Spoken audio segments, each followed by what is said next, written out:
Tonight, we embark on a gentle journey into one of life's most profound questions.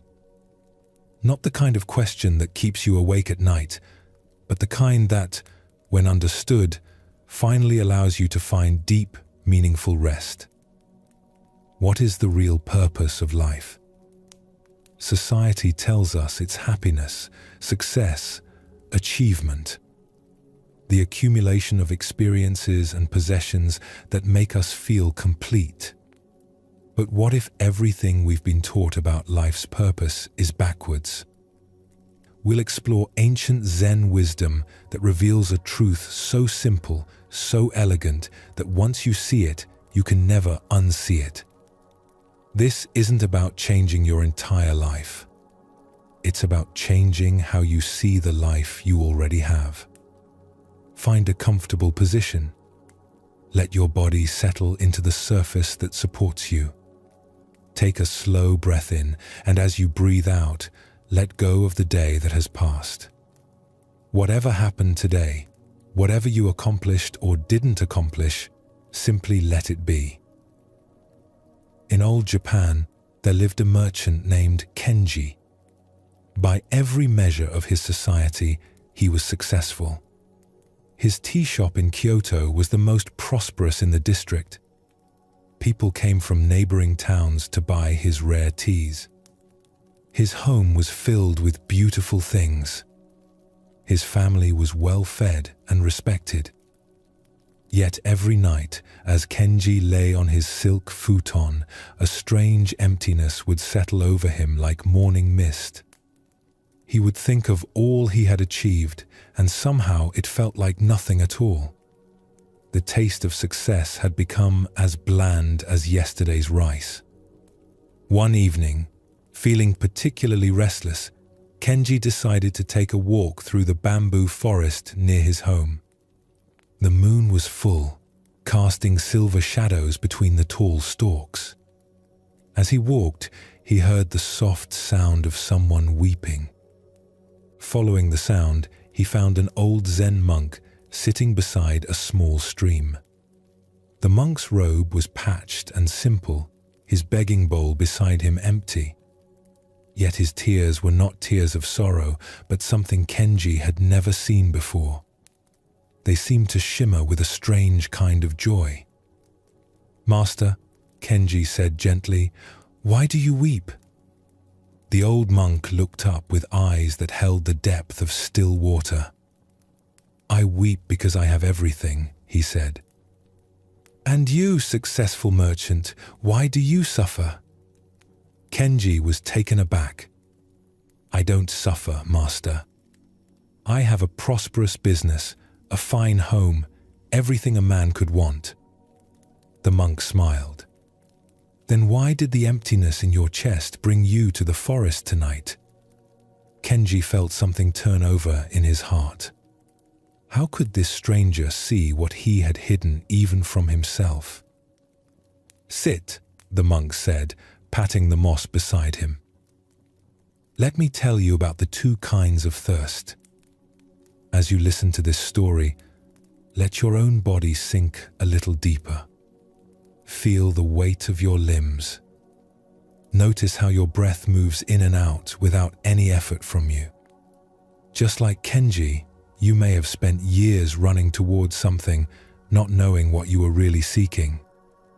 The monk's voice was soft like wind through bamboo.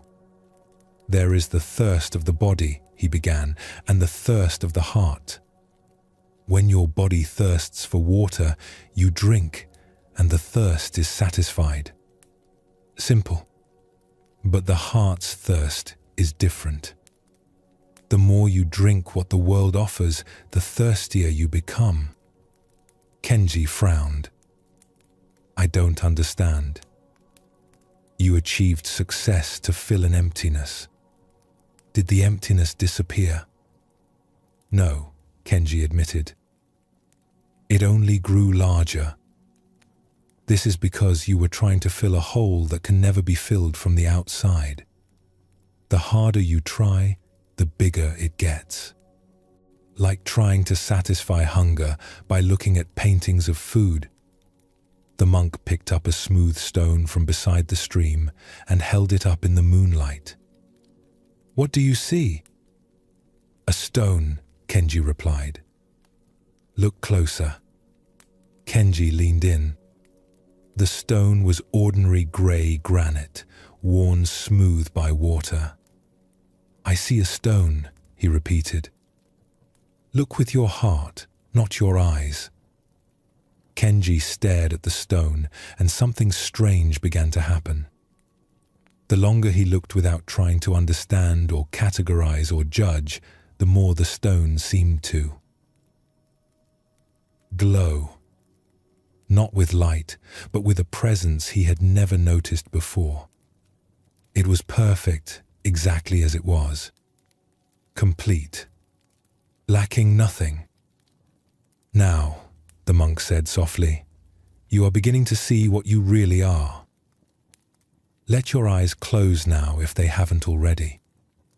Feel the rhythm of your breathing. In this moment, you lack nothing. You are not incomplete. You are not broken." This is what the merchant was beginning to understand. The monk continued. The real purpose of life is not to get something you don't have. It's to realize what you already are. Most people spend their whole lives chasing shadows, never knowing they are already the light. "But how can that be?"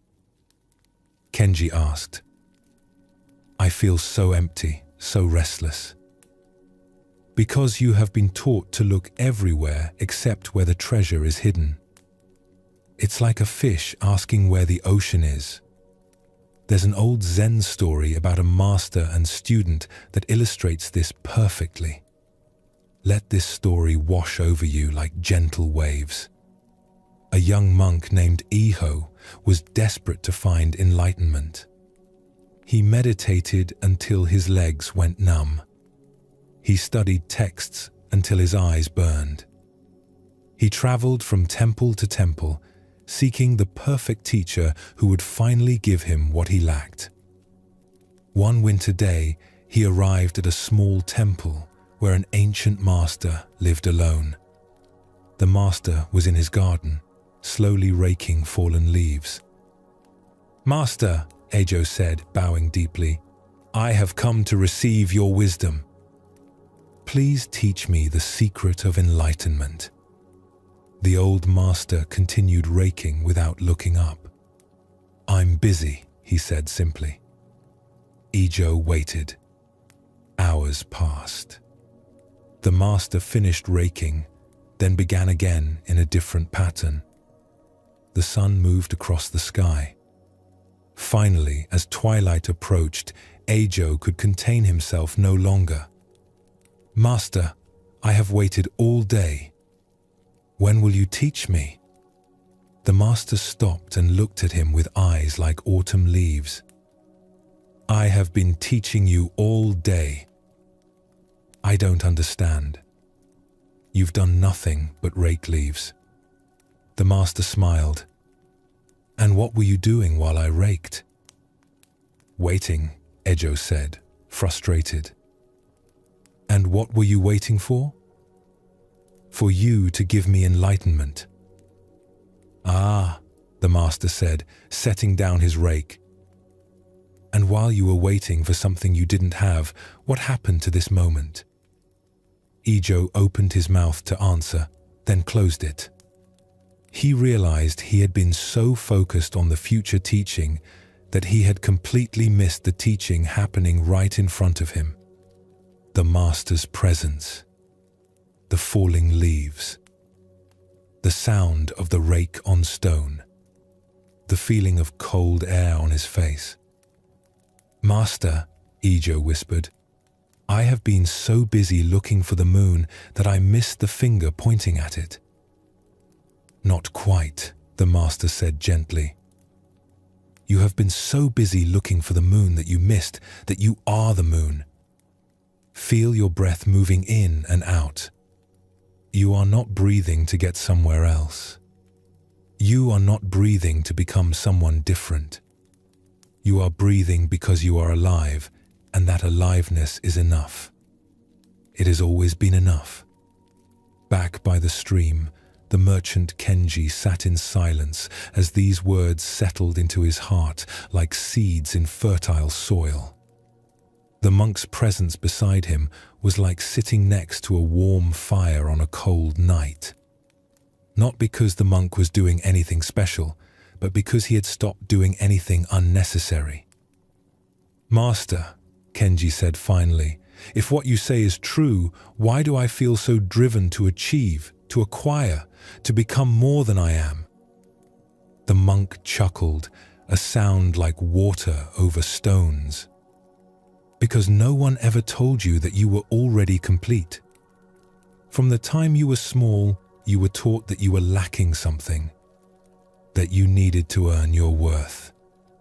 That happiness was somewhere else, with someone else, in some other moment." He gestured to the flowing stream beside them. "Does this water try to become wetter? Does it struggle to flow downhill? Does it suffer because it's not tea or wine?" "No," Kenji said. "It simply flows according to its nature. And in that flowing, it finds perfect expression.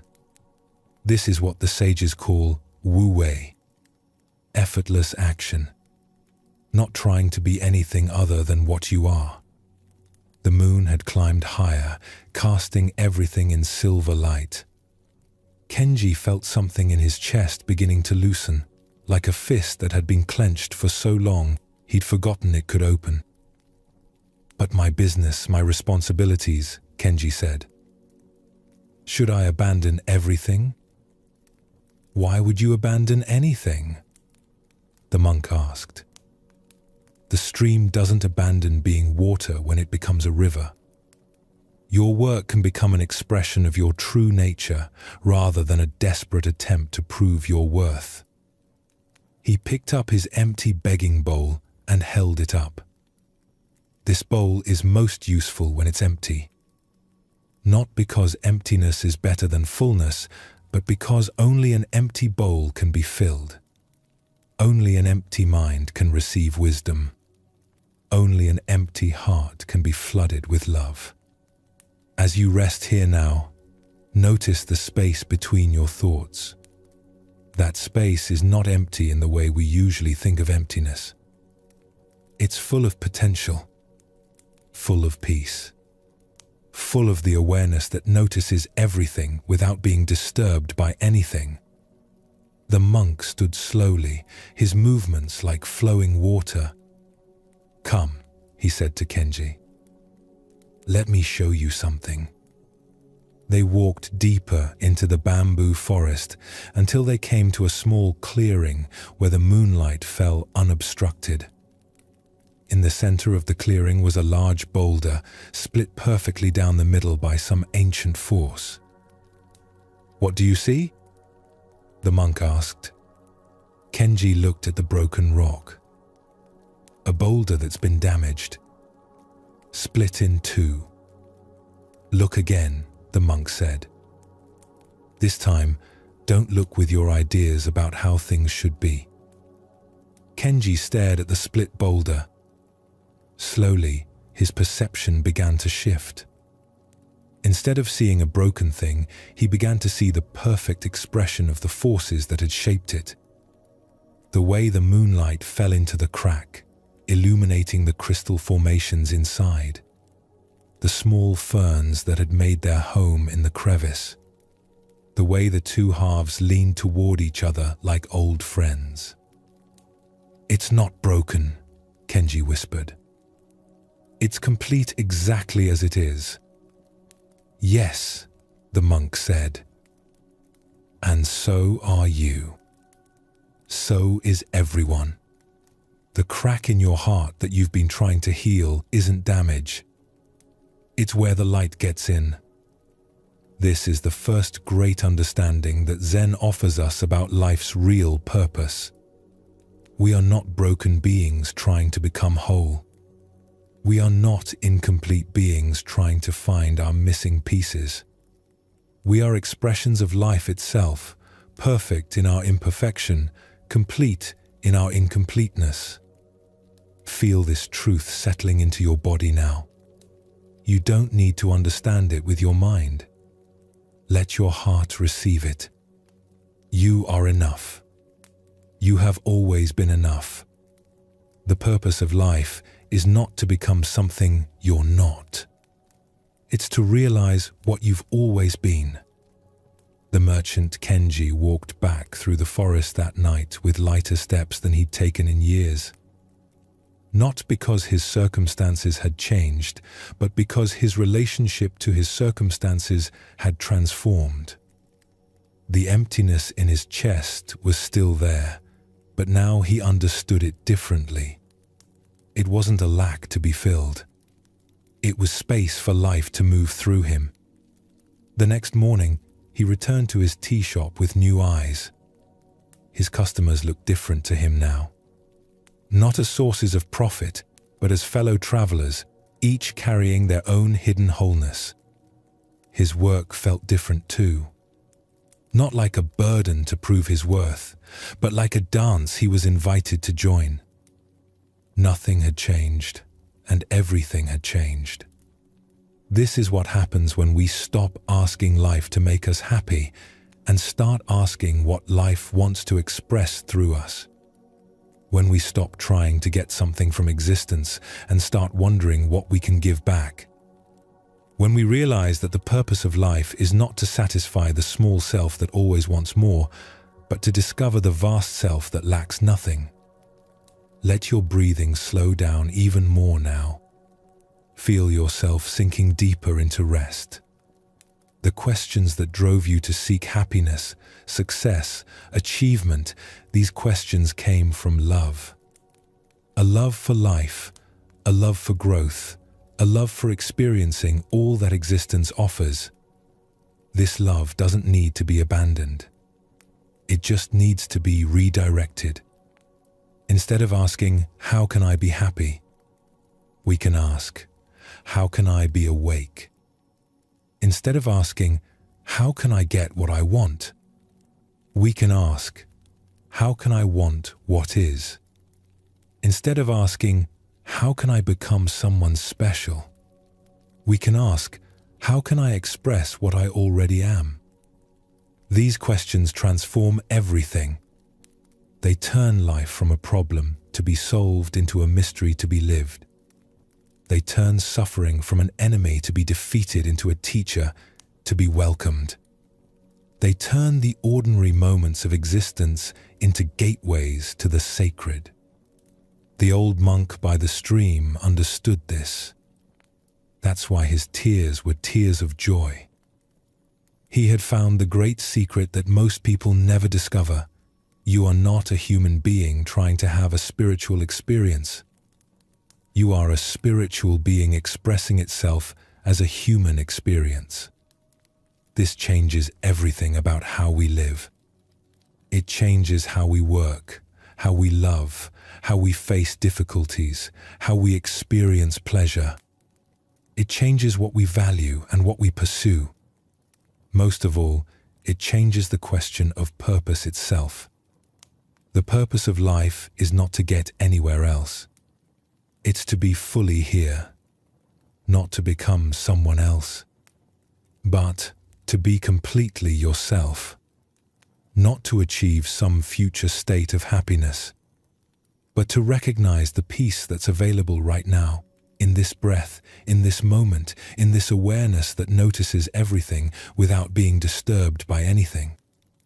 As you settle deeper into rest tonight, let this understanding seep into your bones. You are not on a journey to somewhere else. You are the destination you've been seeking. You are not preparing for life to begin. Life is flowing through you right now. You are not waiting for the real purpose to reveal itself. You are the purpose, expressing itself perfectly in this very moment. Sleep comes easily when we stop trying to be somewhere else. Rest is natural when we stop resisting what is. Peace is our birthright when we remember who we really are. Let these words fade now into the background of your awareness. Let your mind drift like clouds across an empty sky. You are held. You are complete. You are home. Tomorrow, when you wake, the world may look the same, but you will begin to see it with different eyes. The eyes of someone who knows the secret that the ancient Zen masters knew. The secret that changes everything and changes nothing at all. You are already what you seek. Let your breath deepen as we continue our gentle journey into the heart of ancient wisdom. Feel your body settling even more completely now, like a leaf finally coming to rest on still water. Now, let's explore the story of a young prince who discovered what you are discovering now, that the purpose of life is not what we think it is. This is not just history. This is your story, told through the life of one who walked this path before you. 2,500 years ago, in a kingdom nestled in the foothills of the Himalayas, a child was born who would change how humanity understands the very meaning of existence. But this change didn't happen through grand proclamations or miraculous powers. It happened through the simplest thing of all, waking up. The child's name was Siddhartha, and he was born into a palace that was like a dream made real. Imagine gardens where every flower was perfect, where the air itself seemed to shimmer with beauty. Walls covered in silk tapestries that told stories of gods and heroes. Floors of polished marble that reflected the light of golden lamps. As you rest here now, picture yourself in such a place. Feel the soft cushions beneath you, the gentle warmth of sunlight through precious windows, the sound of fountains playing in courtyards filled with jasmine and roses. This was Siddhartha's world, a world designed to satisfy every desire before it could even form. His father, the king, loved his son with the fierce protection that only a parent knows. He had been told by wise men that his son would either become a great ruler or a great spiritual teacher. Wanting to keep his son in the palace, the king made a decision that would shape young Siddhartha's entire understanding of life. He decided that his son would never see suffering. Every person who entered the palace was young and healthy. Every experience was beautiful and pleasant. When flowers wilted, they were immediately replaced. When anything broke, it vanished before the prince could notice. The palace was a bubble of eternal spring, where pain was as foreign as snow in summer. For 29 years, Siddhartha lived in this paradise. He married a beautiful princess who loved him deeply. They had a son whose laughter filled the palace halls like music. He learned the arts of music and poetry, of diplomacy and warfare. He had everything a human being could want. And yet, like the merchant Kenji we met earlier, something stirred in Siddhartha's heart. A restlessness that no pleasure could satisfy. A question that no luxury could answer. Feel that stirring in your own chest now. Perhaps you know it well. It's not dissatisfaction with what you have. It's a deeper knowing that there must be something more, something real beneath all the decorations of life. One night, unable to sleep despite the silk sheets and soft music, Siddhartha made a decision that would echo through the centuries. He asked his charioteer to take him beyond the palace walls. Just once. Just to see what lay outside his perfect world. What he discovered changed everything.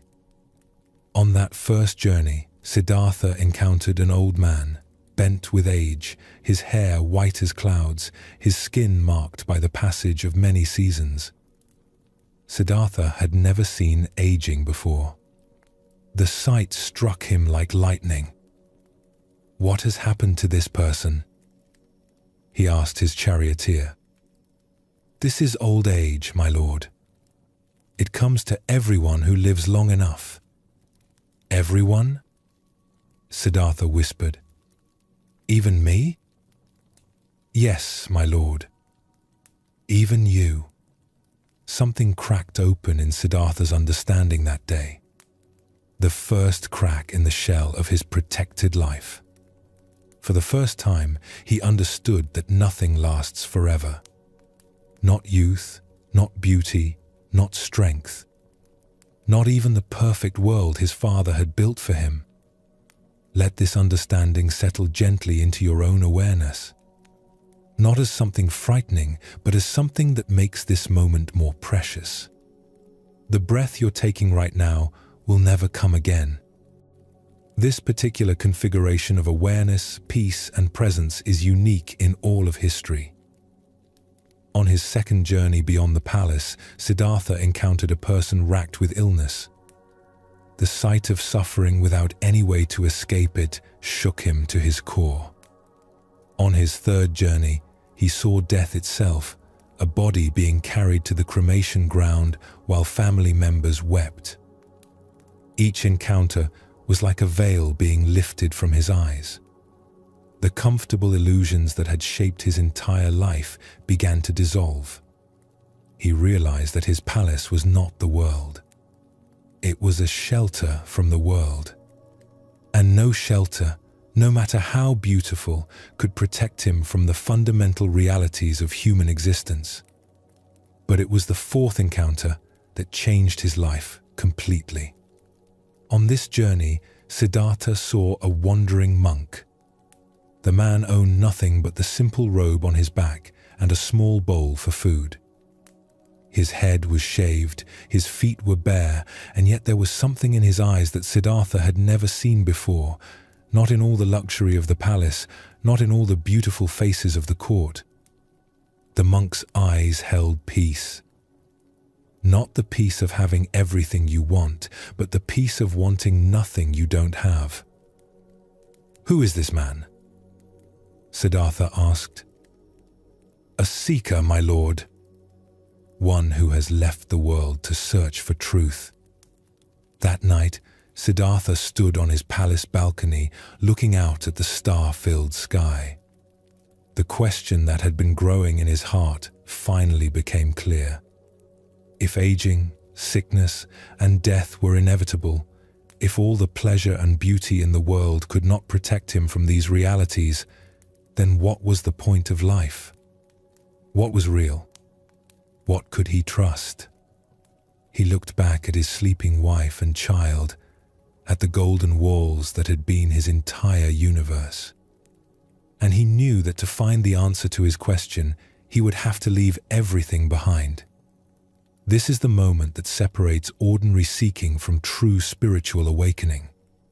Siddhartha realized that he could not find real answers from within the very system that had hidden truth from him.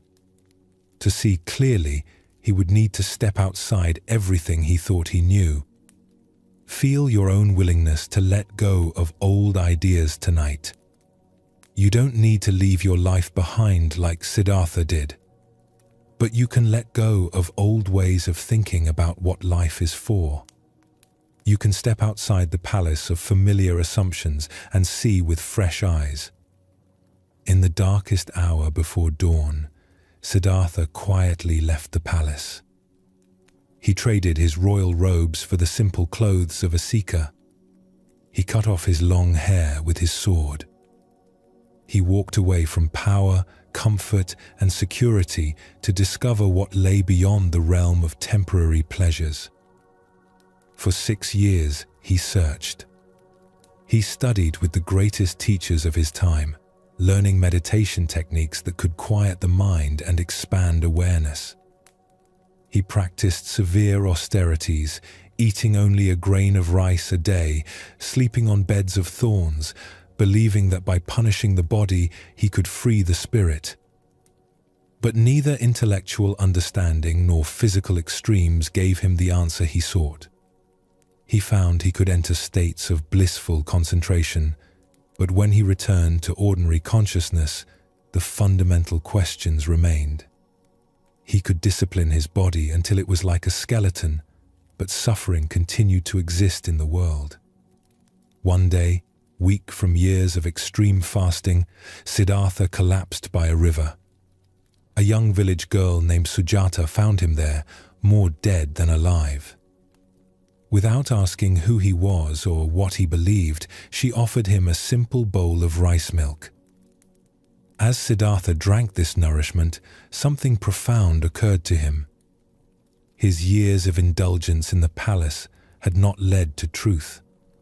His years of extreme deprivation had not led to truth either. Perhaps the answer lay somewhere between these extremes. This realization would later become one of the central teachings of his path, the middle way. Neither clinging to pleasure nor pushing it away. Neither indulging every desire nor denying every need. A balanced approach that honors both the body and the spirit. Let your own body find this balance now. Not forcing relaxation, but not holding on to tension either. Not trying to stay awake, but not forcing sleep. Simply allowing yourself to rest in the natural rhythm of being. Strengthened by Sujata's kindness, Siddhartha made his way to a large tree near the village of Bodh Gaya. Something in him knew that this was the place. This was the moment. He would sit under this tree until he found the answer to the question that had driven him from his palace. As the sun set on what would become the most important night in human spiritual history, Siddhartha settled into meditation beneath the wide branches of what we now call the Bodhi tree. He made a simple vow, "Let my skin wither, let my blood dry up, but I will not move from this seat until I have found the end of suffering." What happened that night has been told in many ways, with many mythical embellishments. But the essential truth is simple and profound. Siddhartha looked directly into the nature of existence without flinching, without turning away, without protecting himself with pleasant illusions. He saw that everything that arises also passes away. Every thought, every emotion, every sensation, every experience, all of it temporary, all of it in constant flux. He saw that suffering comes from trying to hold on to what cannot be held, from wanting things to be different than they are. But most importantly, he saw through the illusion of the separate self. The I that wants, that fears, that grasps and pushes away, he saw that this too was just another temporary phenomenon arising and passing in awareness. There's a beautiful Zen story that captures this moment of recognition. A monk named Genjo had been searching for enlightenment for many years. One day, while sweeping the monastery courtyard, a pebble flew from his broom and struck a bamboo fence post. At the sound of that small impact, something in Genjo's mind shifted completely. He began to laugh, not with humor, but with recognition. For years, he had been looking for his original face, his true nature, his Buddha mind. And suddenly he realized the sound of the pebble hitting bamboo was his true nature. The awareness that heard the sound was Buddha mind. The one who had been seeking was what he had been seeking. All these years, he said to his teacher later, I've been polishing a brick, trying to make it into a mirror. But I was already the mirror all along. This is what Siddhartha discovered under the Bodhi tree. Not some special state of consciousness, not some magical power, but the simple recognition of what had always been present. The awareness that was aware of seeking was what he had been seeking. As dawn broke over the tree where he sat, Siddhartha had become the Buddha, which simply means the awakened one. Not awakened to something new, but awakened from the dream of separation, from the illusion that he was lacking something. His first words after this awakening were filled with wonder. How marvelous! How marvelous! All beings are already enlightened. They simply don't realize it. Feel this recognition touching your own heart now. You are not broken. You are not incomplete. You are not on a journey to become someone else. You are the awareness in which all experience arises and passes away. You are the peace that was never disturbed, even by the disturbance. The Buddha's great discovery was not about achieving some special state. It was about recognizing what had always been true. Like the monk who cleaned the temple, like the merchant by the stream, like you resting here now, the seeking itself was arising in the very awareness that was being sought. This understanding completely transformed the Buddha's relationship to life. He had left the palace to escape suffering, but now he understood that suffering was not something to escape. 5. It was something to understand. Pain was inevitable. Birth, aging, sickness, death were part of life. But suffering, the extra layer of resistance, the "this shouldn't be happening," the desperate attempts to make impermanent things permanent, that was optional. For the next 45 years, the Buddha shared this understanding with anyone who would listen. Kings and beggars, scholars and farmers, young and old, all found freedom through his simple teaching. Not because he gave them something they didn't have, but because he helped them recognize what they had never lost. The teaching he offered was like a finger pointing at the moon. The finger was important, the practices, the ethics, the meditation techniques that help quiet the mind and open the heart. But the moon was the recognition itself, the direct seeing of your own true nature. This brings us to the heart of why Siddhartha's story matters for you, resting here tonight. His journey from palace to awakening reveals the real purpose of life. Not to avoid difficulty or maximize pleasure.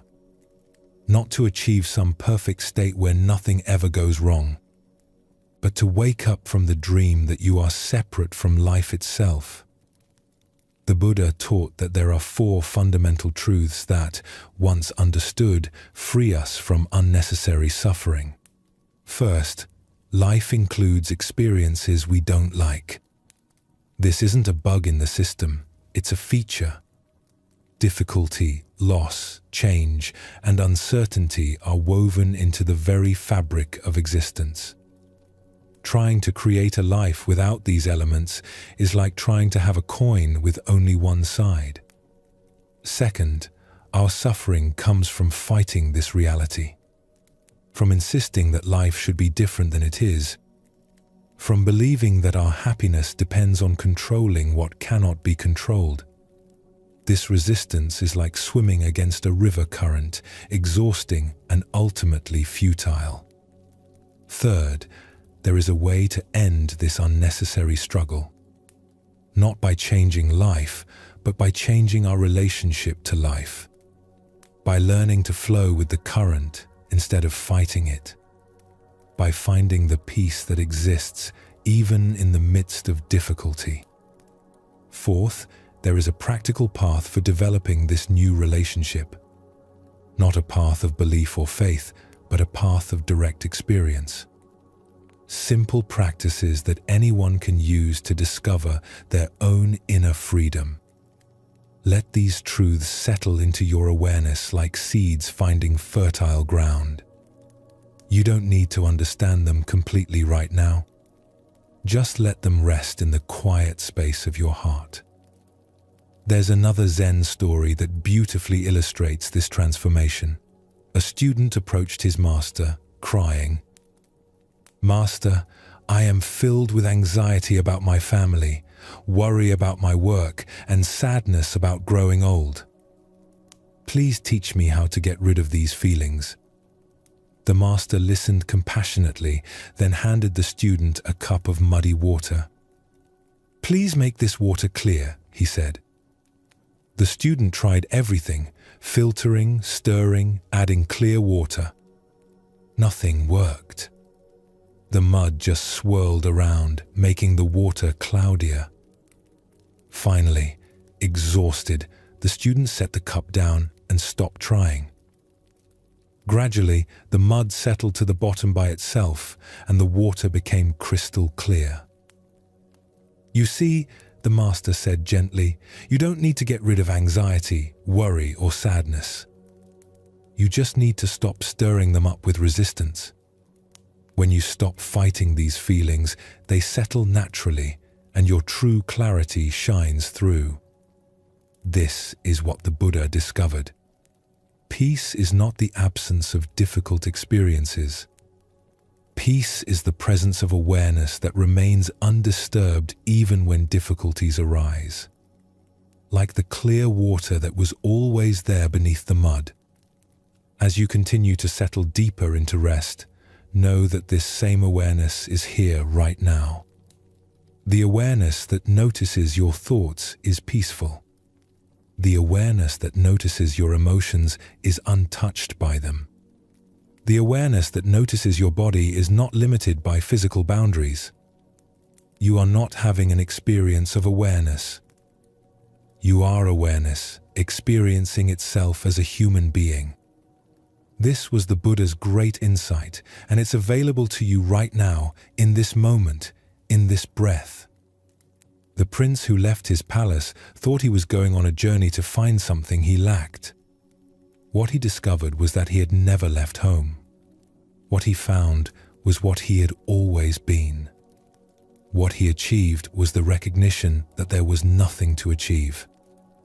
This is the real purpose of life, not to become enlightened, but to recognize that enlightenment is your natural state. Not to find peace, but to discover that you are the peace you seek.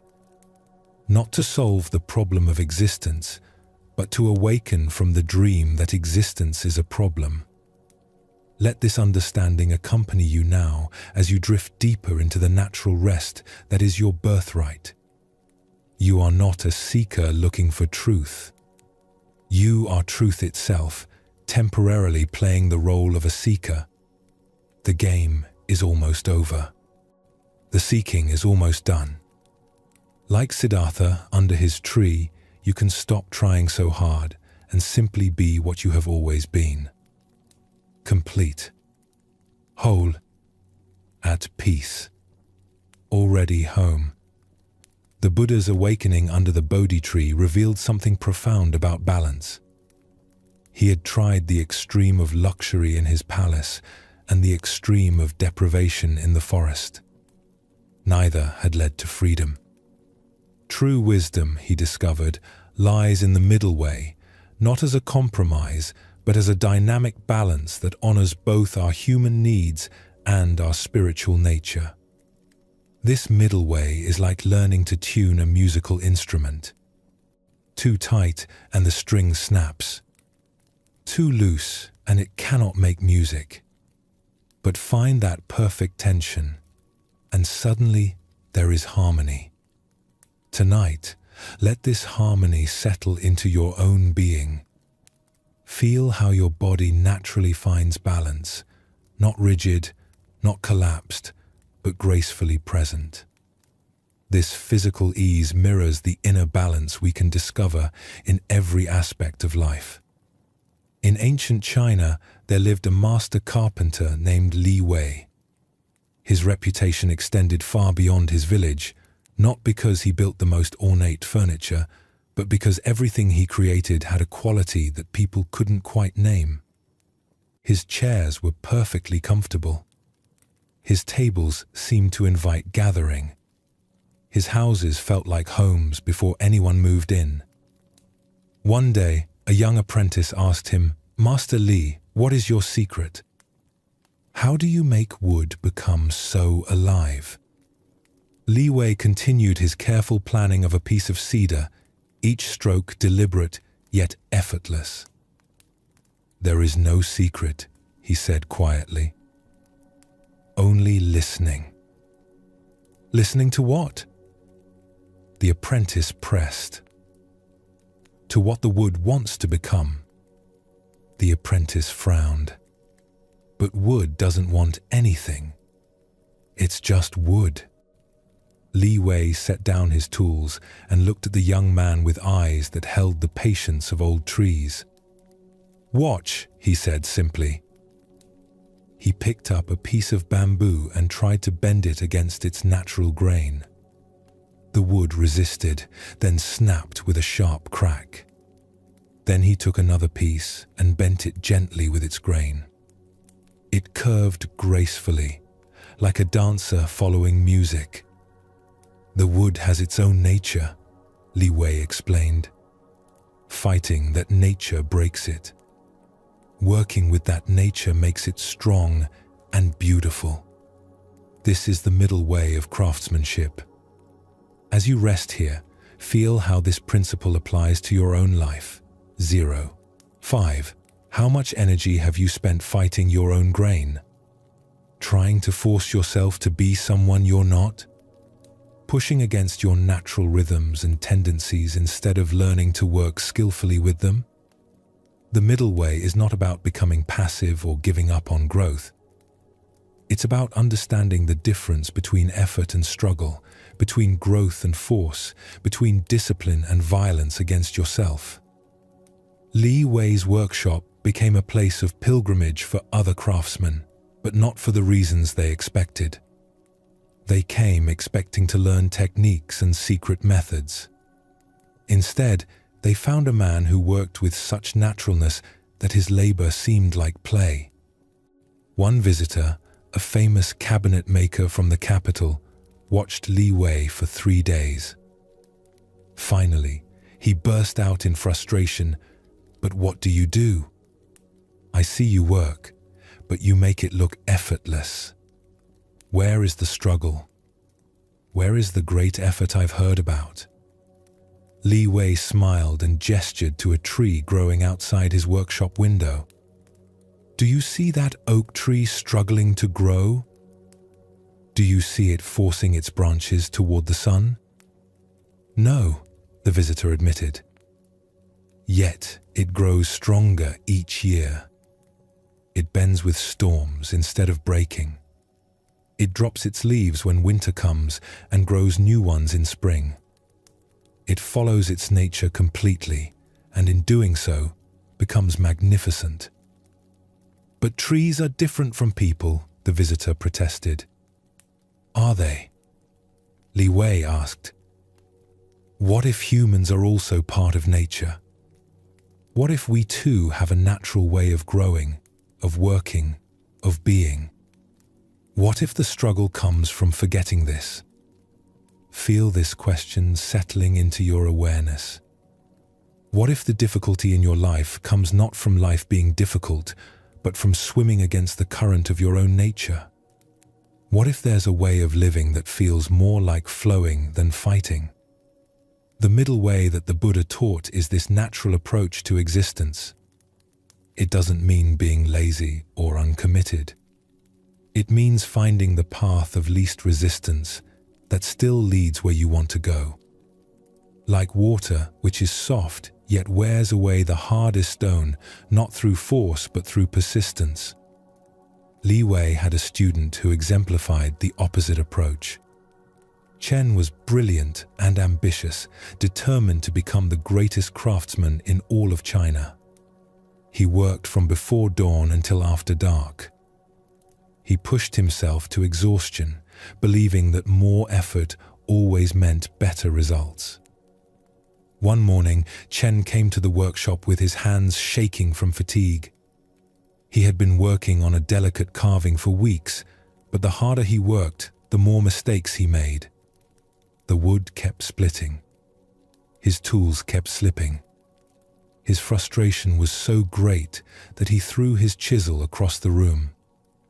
"Master," he said, his voice breaking, "I'm trying so hard, but everything I touch turns to failure."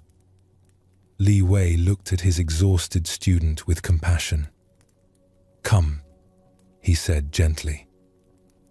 "Let me tell you about the tea master who forgot himself. As your body continues to relax, Let this story wash over you like warm water. There was once a tea master named Rikyu who was invited to perform the tea ceremony for a gathering of important merchants. This was a great honor, and Rikyu spent days preparing. He practiced every gesture until it was perfect. He rehearsed every word until it flowed like poetry. He was determined to create the most exquisite tea ceremony anyone had ever witnessed. The day of the ceremony arrived. The merchants sat in the pristine tea house, waiting to be impressed. Rikyu began with movements that were technically flawless. Every gesture was precisely executed. Every word was perfectly chosen. And yet, something was wrong. The ceremony felt cold, mechanical, lifeless. The merchants shifted restlessly. The whole room felt tense. Halfway through, Rikyu realized what was happening.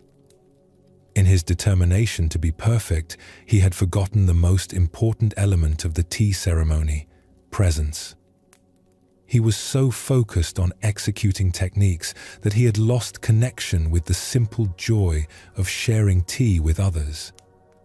In that moment, Rikyu made a choice that would be remembered for centuries. He stopped trying to impress anyone. He stopped performing and simply began serving tea. His movements became natural instead of perfect. His words became spontaneous instead of rehearsed. The change was immediate. The room filled with warmth. The merchants relaxed. What had been a performance became a communion. The ceremony, which had been flawless but empty, became simple but profound. Afterward, one of the merchants approached Rikyu. "Master," he said, "I have attended many tea ceremonies, but I have never experienced anything like what happened today. How did you create such magic?" Rikyu smiled. "I stopped trying to create anything. I simply allowed the tea ceremony to happen through me. This is the essence of the middle way, learning when to effort and when to allow, when to do and when to be, when to pursue and when to receive." Chen listened to this story in silence. Something in his heart began to soften. "But Master," he said finally, "how do I know when I'm trying too hard? How do I find this balance?" Li Wei picked up one of Chen's carvings, a piece the student had considered ruined. But as he turned it in the lamplight, Chen saw something he had missed. The mistakes had created unexpected patterns. The places where the wood had split revealed beautiful grain underneath. What he had seen as failure, his master saw as character. "The wood is teaching you," Li Wei said. "When you fight it, it breaks. When you listen to it, it guides you toward its hidden beauty. Your hands are wise when your mind stops interfering." "How do I quiet my mind?" Chen asked. "You don't quiet it," Li Wei replied. "You give it something worthy to focus on. Instead of thinking about the result, pay attention to this single cut. Instead of worrying about tomorrow's work, feel the tool in your hand right now. Instead of trying to be the greatest craftsman, simply be present with this piece of wood." This is how the middle way works in practice. Not through grand gestures or dramatic changes, but through bringing full attention to whatever you're doing right now. When you're fully present, effort becomes effortless. When you're completely here, you naturally find the balance between too much and too little. Let this understanding seep into your bones as you rest. You don't need to transform your entire life overnight. You just need to bring presence to this moment, this breath, this heartbeat, this gentle settling into sleep. Chen began to practice what his master taught. Instead of working 18 hours a day, he worked 8 hours with complete attention. Instead of rushing through projects, he savored each cut, each joining, each finishing touch. Paradoxically, his work improved dramatically, and he finished projects faster than before. "How is this possible?" he asked Li Wei. "When you're not fighting yourself, all your energy goes toward creation instead of internal conflict. When you're not worried about results, you can give yourself fully to the process. When you trust the wood in your hands and this moment, miracles become ordinary." The middle way applies to every aspect of life. In work, it means full engagement without attachment to outcomes. In relationships, it means loving completely while allowing others their freedom. In spiritual practice, it means sincere effort without forcing experiences. In daily life, it means being fully where you are instead of always reaching towards somewhere else. There's a beautiful Zen story that illustrates this perfectly. A meditation student approached her teacher in frustration. "Master, I've been practicing for 3 years, but I still have not achieved enlightenment. My mind is as busy as ever. Should I meditate more hours each day? Should I fast? Should I retreat from the world completely?" The teacher smiled and led her to the monastery's vegetable garden. There, he pointed to 2 plants growing side by side. One was thriving, green and full. The other was small and struggling. "Tell me," the teacher said, "what is the difference between these plants?" The student examined them carefully. "They have the same soil, the same sun, the same water," she said. "I don't understand why one flourishes and the other struggles." "Look more closely," the teacher suggested. Finally, the student noticed it. Around the struggling plant, the soil had been packed tight, compressed, overtended. Around the thriving plant, the earth was loose and aerated. "Ah," she said with sudden understanding. "Too much care can be harmful." "Yes," the teacher nodded. The struggling plant received more attention, more intervention, more effort to make it grow. The thriving plant was simply given space to unfold according to its nature. "Are you saying I should stop trying?" the student asked. "I'm saying learn the difference between nurturing and forcing. Water your practice regularly, give it space to grow, trust its natural unfolding. But don't dig up the seeds every day to see if they're sprouting. Feel this wisdom applying to your own spiritual journey.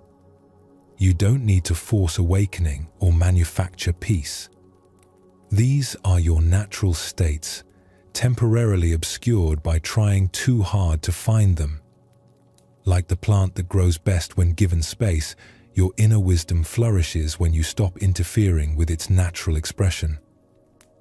The middle way is not a destination, but a dynamic balance that must be found fresh in each moment. Sometimes it looks like more effort, sometimes like less.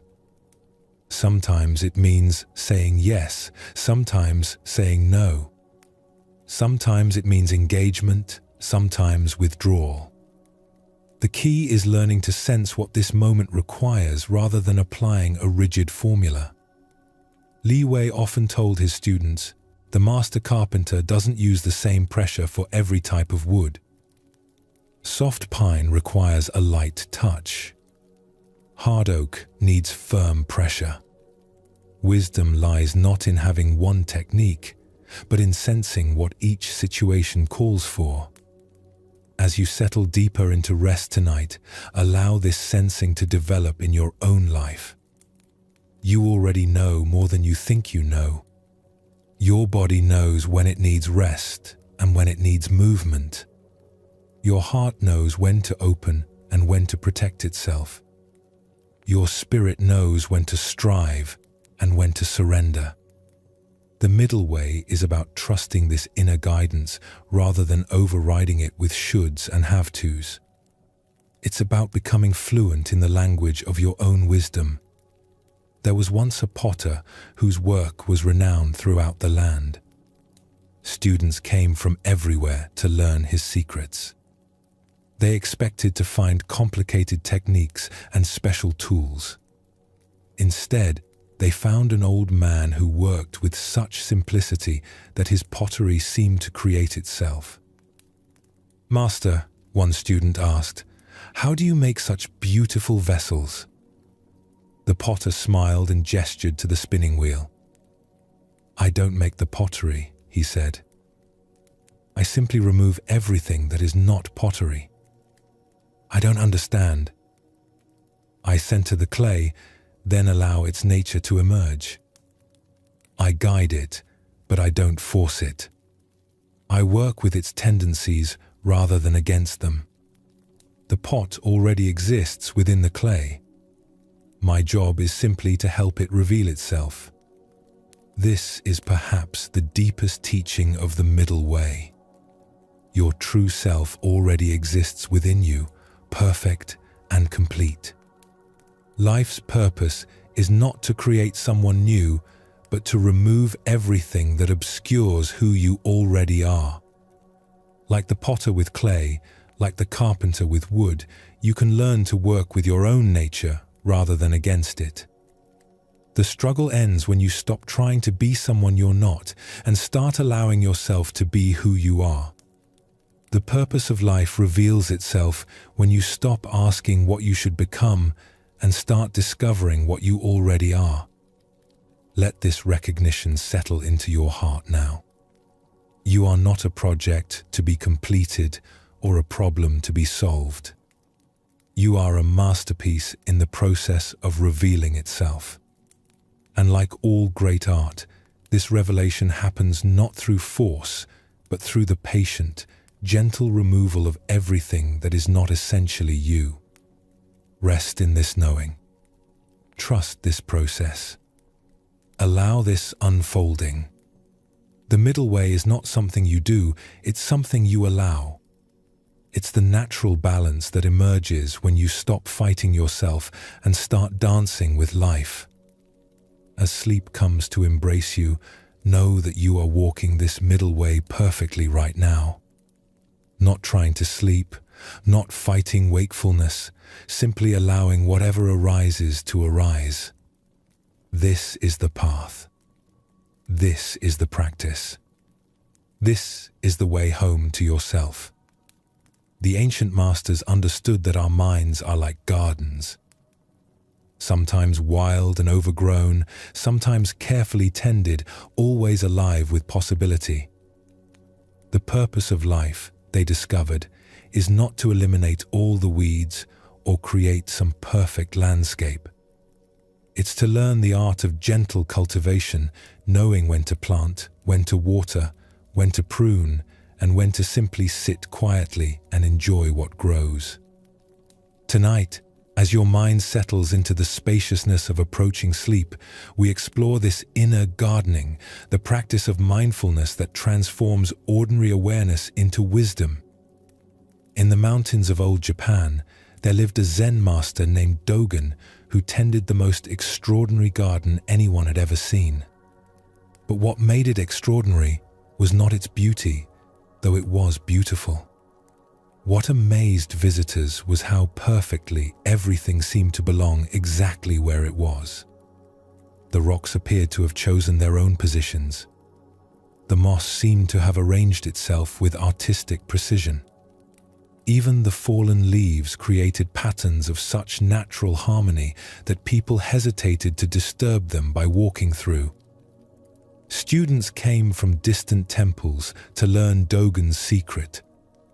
They expected to find special techniques for landscape design or rare knowledge about plants and stones. Instead, they found an old man who spent most of his time simply sitting in his garden, watching. "Master, One eager student asked, "How do you create such perfection? What tools do you use?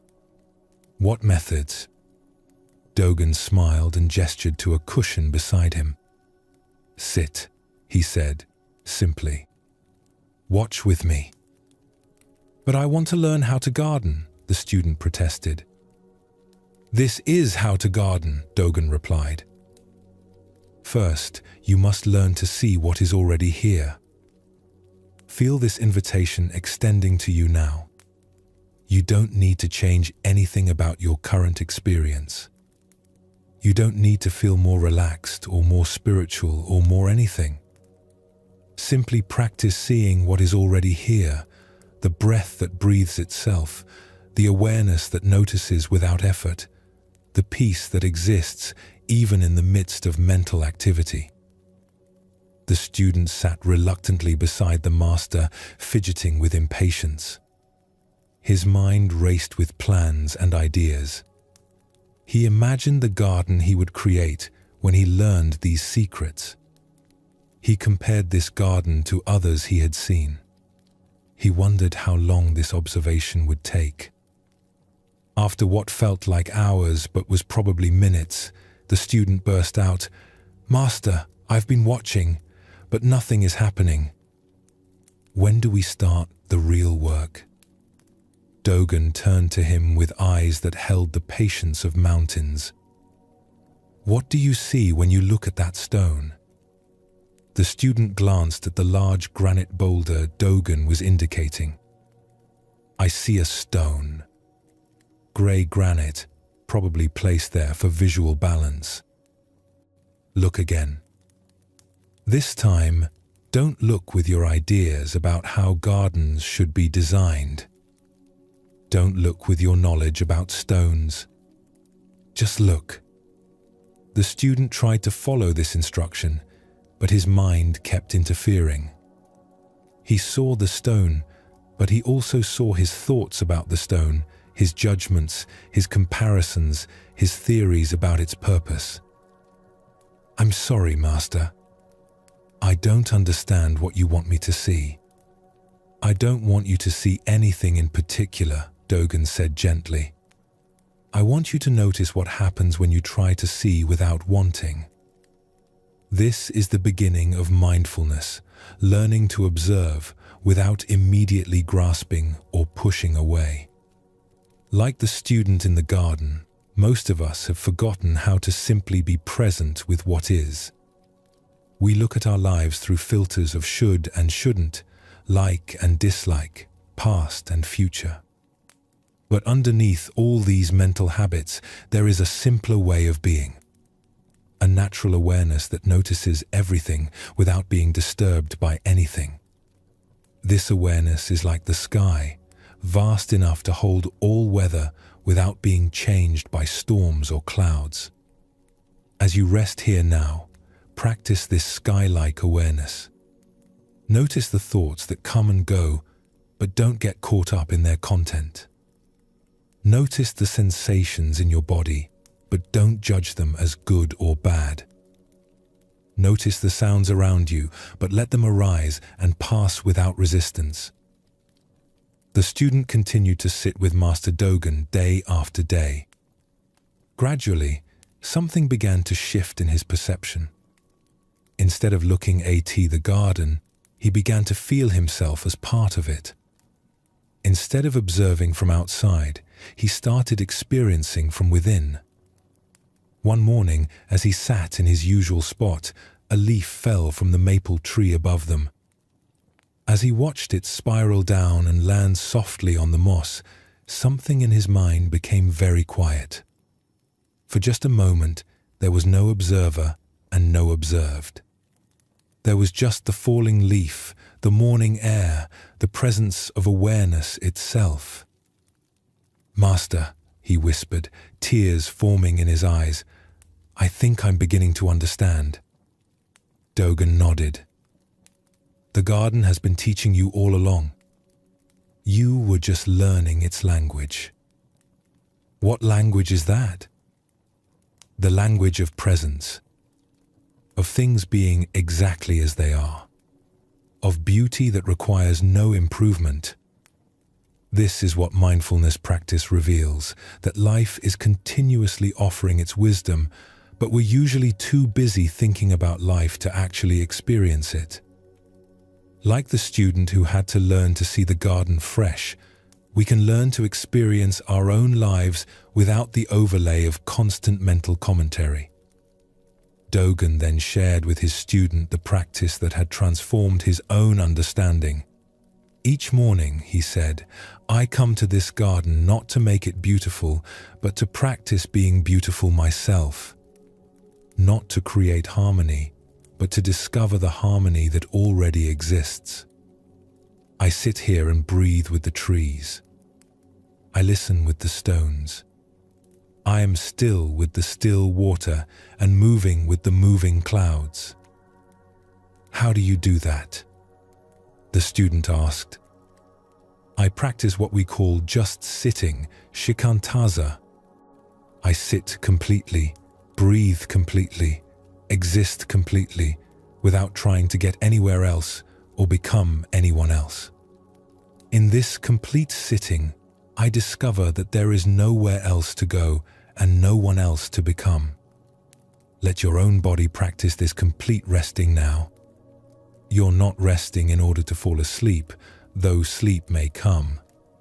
You're not relaxing in order to feel better, though you may feel better. You're simply allowing yourself to be completely present with this moment of existing. The practice of just sitting reveals something profound about the nature of mind. When we stop trying to control our thoughts and emotions, when we stop trying to create particular states of consciousness, a natural peace emerges. Not a peace we achieve, but a peace we recognize was always here. Master Dogen had another student, a woman named Ido, who struggled with what she called her monkey mind.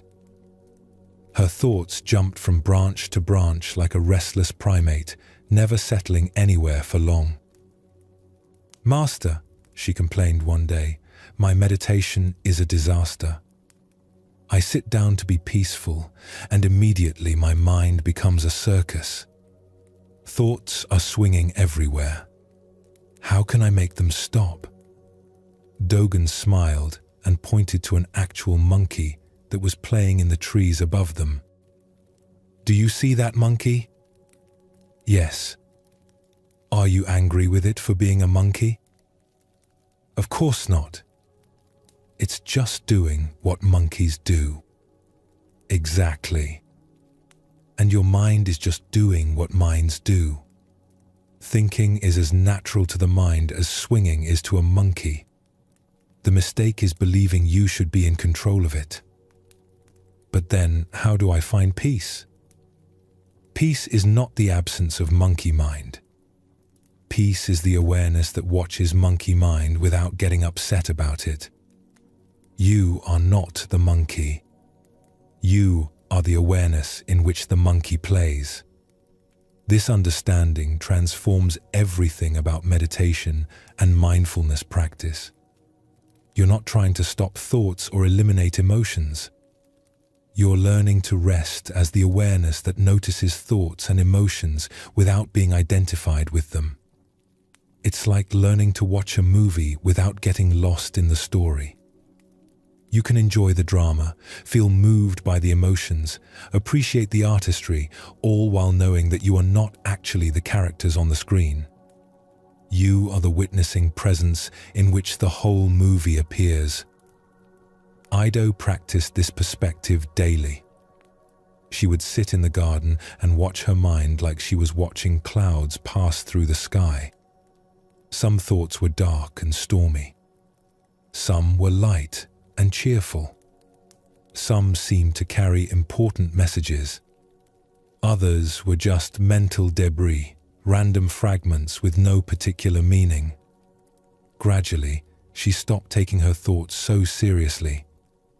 She began to see them as visitors passing through awareness rather than as fundamental truths about reality.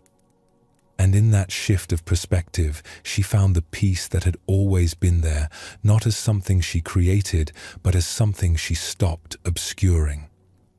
"Master," she said one day, "I think I understand now.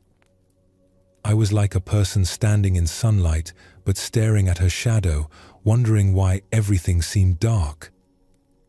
"Yes," Dogen replied. Mindfulness is simply turning around to face the sun. This practice of mindful awareness extends far beyond formal sitting meditation. It becomes a way of living, a way of meeting each moment with presence rather than preoccupation. When you eat, you can practice eating completely, tasting the actual flavors instead of thinking about nutrition or calories or what you'll eat next. When you walk, you can practice walking completely, feeling your feet on the ground, your body moving through space, the air on your skin.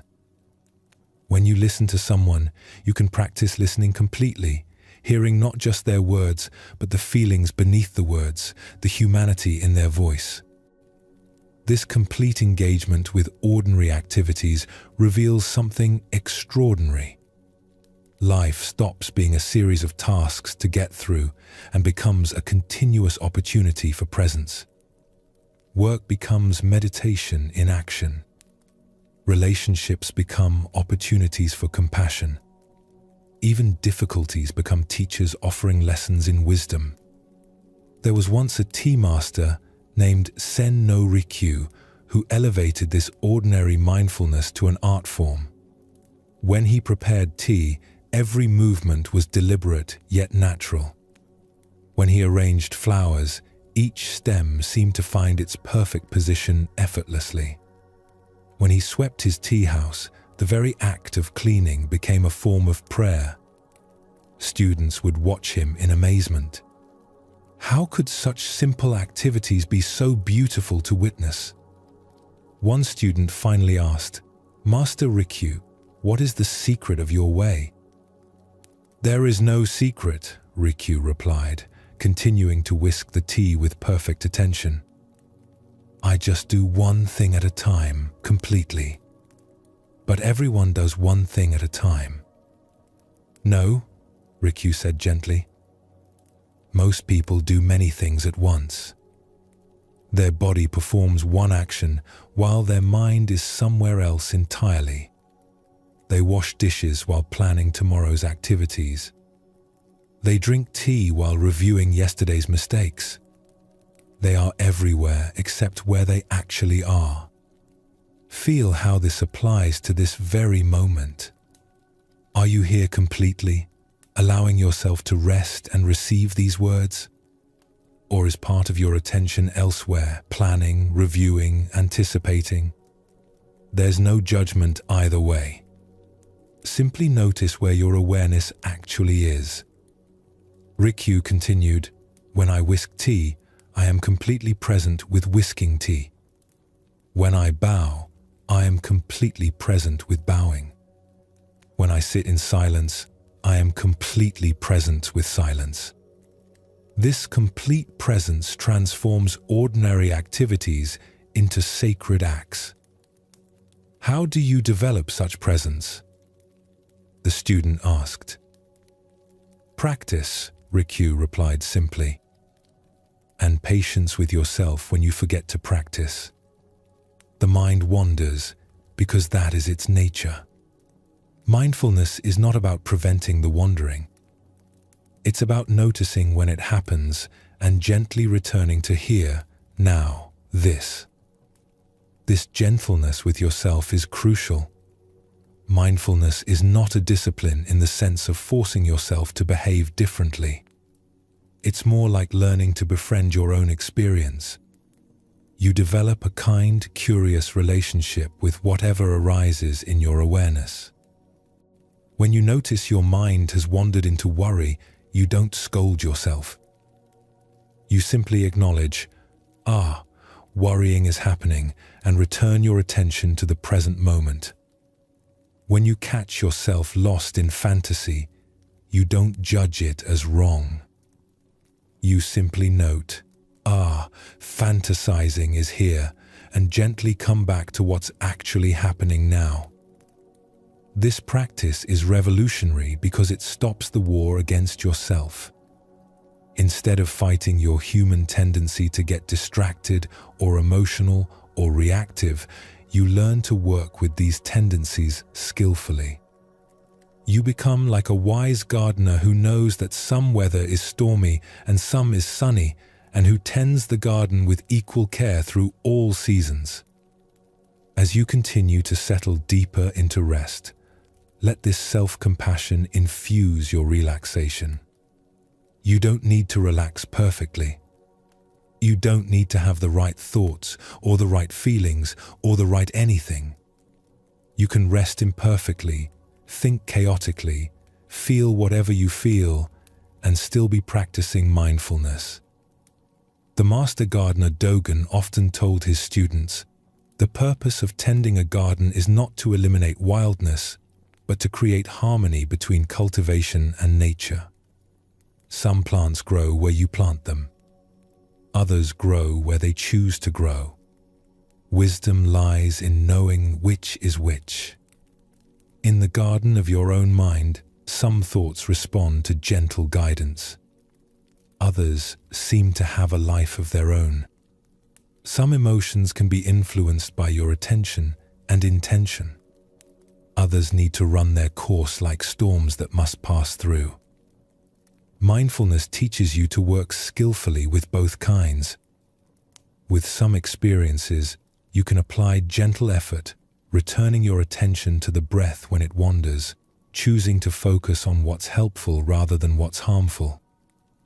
With other experiences, you practice what Zen calls non-resistance, allowing difficult emotions to move through you without fighting them, letting busy thoughts exhaust themselves naturally.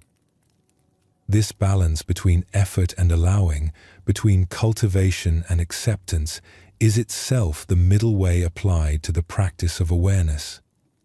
You care for your mind like a garden, but you don't try to control it like a machine. There's a beautiful story that illustrates this perfectly. A monk was troubled by persistent, angry thoughts. Every time he sat to meditate, rage would arise in his mind like a fire. He tried everything to eliminate these thoughts: concentration techniques, visualization practices, breathing exercises. Nothing worked. The anger kept returning. Finally, he went to his teacher. "Master," he said, "I am a failure at meditation. I cannot control my mind. Angry thoughts arise constantly. Perhaps I am not suited for this practice." The teacher listened compassionately, then led the monk to a field where farmers were burning rice stubble after harvest. Smoke filled the air. The smell was acrid. The scene looked chaotic and destructive. "Tell me," the teacher said, "what do you see?" "I see farmers destroying their fields with fire."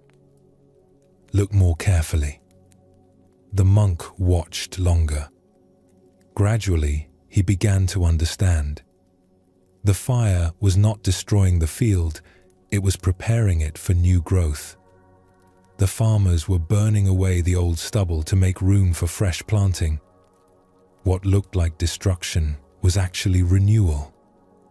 "Ah," the monk said quietly, "the anger is not my enemy. It's burning away something old to make space for something new." "Yes," the teacher said. "Don't try to stop the fire. Let it burn completely, but don't add fuel to it. Don't resist it, but don't feed it either.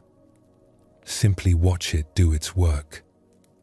This is advanced mindfulness, learning to be present even with difficult experiences without getting caught up in stories about them. The anger arises not because you're a bad person, but because you're human. The worry appears not because something is wrong with you, but because you care about life.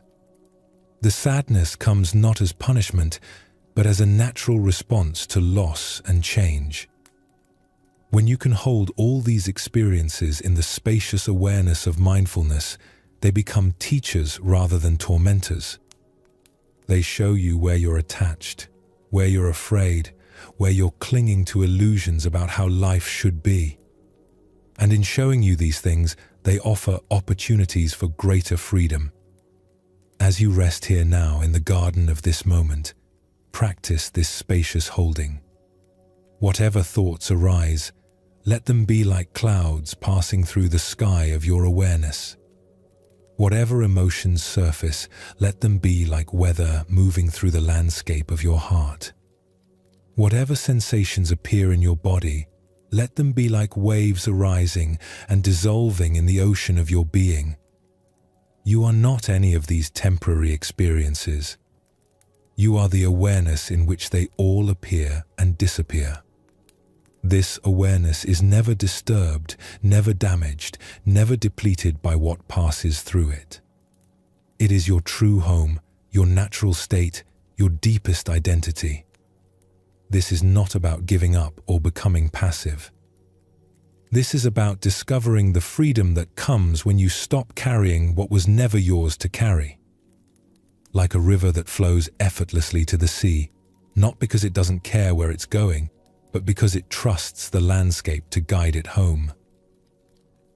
In the mountains of Tibet, there lived a monk named Tenzin who carried the heaviest burden anyone had ever seen. Not a physical burden, his possessions fit into a single small bag. His burden was invisible, but crushing. He carried the weight of every mistake he had ever made, every opportunity he had missed, every person he felt he had failed. Every morning, Tenzin would wake with his heart heavy as stone. Every evening, he would lie down feeling as though he had failed yet again. He meditated faithfully, studied the teachings diligently, served others generously. But the weight only seemed to grow heavier with each passing year. One day, an old wanderer arrived at the monastery. He was ancient beyond counting, his eyes holding depths that seemed to reflect eternity itself. He carried nothing except a walking stick worn smooth by countless miles. "Master," Tenzin said, bowing deeply, "you have traveled far. You must be exhausted from carrying your belongings such a great distance." The old wanderer looked puzzled. "What belongings?" Tenzin gestured to the man's walking stick. "Your possessions. Your supplies for the journey." The wanderer laughed, a sound like wind chimes in a gentle breeze. "My dear friend, this stick is not a possession. It's a companion. When I need it, it supports me. When I don't need it, I barely notice it's there. It carries no weight because I carry no attachment to it." "But how do you survive with so little? 0, 5, Tenzin asked. "How do you survive with so much?" The wanderer replied, looking directly into Tenzin's eyes. "I can see the mountain you carry on your shoulders. Tell me, what is in your invisible pack?" Feel how this question touches your own heart. What invisible weight have you been carrying? What burdens have you picked up along the way that were never meant to be yours?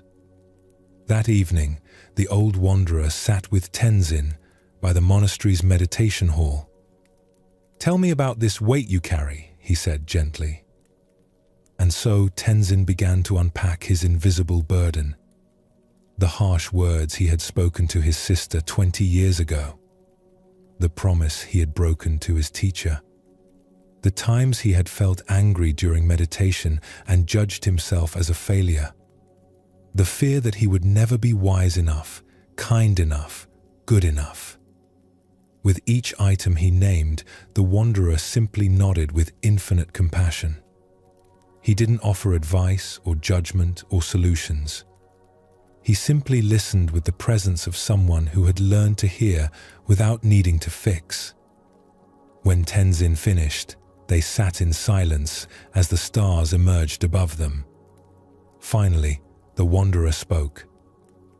"My friend, you have been carrying things that don't belong to you." "What do you mean?" "You are carrying your sister's anger as if it were yours. You are carrying your teacher's disappointment as if it defined you. You are carrying expectations about how awakening should look, as if there were a right way to be human. None of these things are yours to carry." The wanderer picked up a stone from the ground. "If I asked you to carry this stone to the next village, would you do it?" "Of course, if you needed me to." "And what if I asked you to carry it for the rest of your life?" Tenzin frowned. "That would be a very heavy burden." "Yes." "Now, what if I told you that the stone was never yours to carry, that I had been mistaken when I asked you to pick it up? What would you do?" "I would put it down immediately." "Exactly. So, why do you continue to carry stones that no one ever asked you to pick up?" This is the beginning of true letting go, recognizing that most of what we carry is not actually ours. We pick up guilt that belongs to others. We carry responsibility for outcomes we cannot control. We hold on to pain long after the original wound has healed, like continuing to treat a cut that is no longer there. As you rest here now, practice this recognition. What would it feel like to set down the burden of needing to be perfect? What would it feel like to release the weight of past mistakes? What would it feel like to stop carrying tomorrow's worries today? The wanderer continued his teaching through the night. "There is a difference," he said, "between caring and carrying. You can care deeply about your sister's happiness without carrying responsibility for her anger. You can honor your teacher's guidance without carrying the weight of his expectations. You can work toward awakening without carrying the burden of spiritual achievement." "How do I learn this difference?" Tenzin asked. "By practicing what I call the art of open hands. Watch." The wanderer held out his hands, palms open to the sky. Open hands can give and receive freely. They can hold what needs to be held and release what needs to be released. But closed fists. He clenched his hands into fists. Closed fists can neither give nor receive. They hold on to everything, even things that cause pain. Feel your own hands as you rest. Notice whether they are clenched or relaxed. Let them soften completely, palms open, fingers naturally curved. This physical letting go can teach your heart how to release what it's been grasping. "The whole universe operates with open hands," the wanderer said. "The sun gives its light freely without demanding payment. The earth receives rain without grasping. Trees release their leaves in autumn without grief. Even your breath knows this wisdom, holding each inhalation just long enough before releasing it completely. There was once a tea master who had collected the most exquisite tea bowls in all of Japan. Each one was a masterpiece, valued not just for its beauty, but for its history. He kept them in a special room, locked away where they could never be damaged or stolen. One day, a student visited and asked to see the famous collection. The master proudly unlocked the room and showed the bowls, each one perfect and pristine. "They are beautiful," the student said. "May I hold one?" "Oh no," the master said quickly. "They are far too precious. They might break." "But master," the student said gently, "if they can never be used, are they really tea bowls? Or are they just decorative objects that happen to be shaped like tea bowls?" The master was taken aback. "I, I never thought of it that way." "You have preserved their physical form perfectly," the student continued, "but you have killed their essential nature.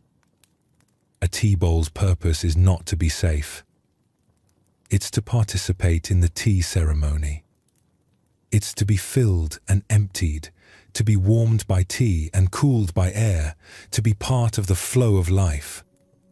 That evening, the master sat in meditation, deeply troubled. He realized he had been doing the same thing with his own life that he had done with his tea bowls. He had been so afraid of being hurt, so protective of his image as a wise teacher, so careful to avoid mistakes, that he had stopped fully participating in life.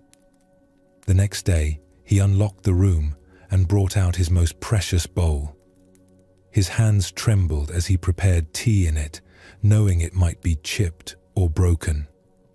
But as he shared that tea with his student, the bowl came alive in a way it never had while locked away. It fulfilled its true nature not through being preserved, but through being used. This is what the art of letting go reveals, that security comes not from protecting ourselves from life, but from trusting ourselves to life. That safety is found not in controlling outcomes, but in knowing we can meet whatever comes with presence and wisdom. As you settle deeper into rest, practice this trust. You don't need to figure out tomorrow tonight. You don't need to solve problems that haven't arisen. You don't need to carry the whole world on your shoulders. Life is wise enough to unfold without your constant management. The wanderer taught Tenzin a simple practice that transformed his understanding completely. Each evening, he said, before you sleep, practice the ritual of emptying your pockets.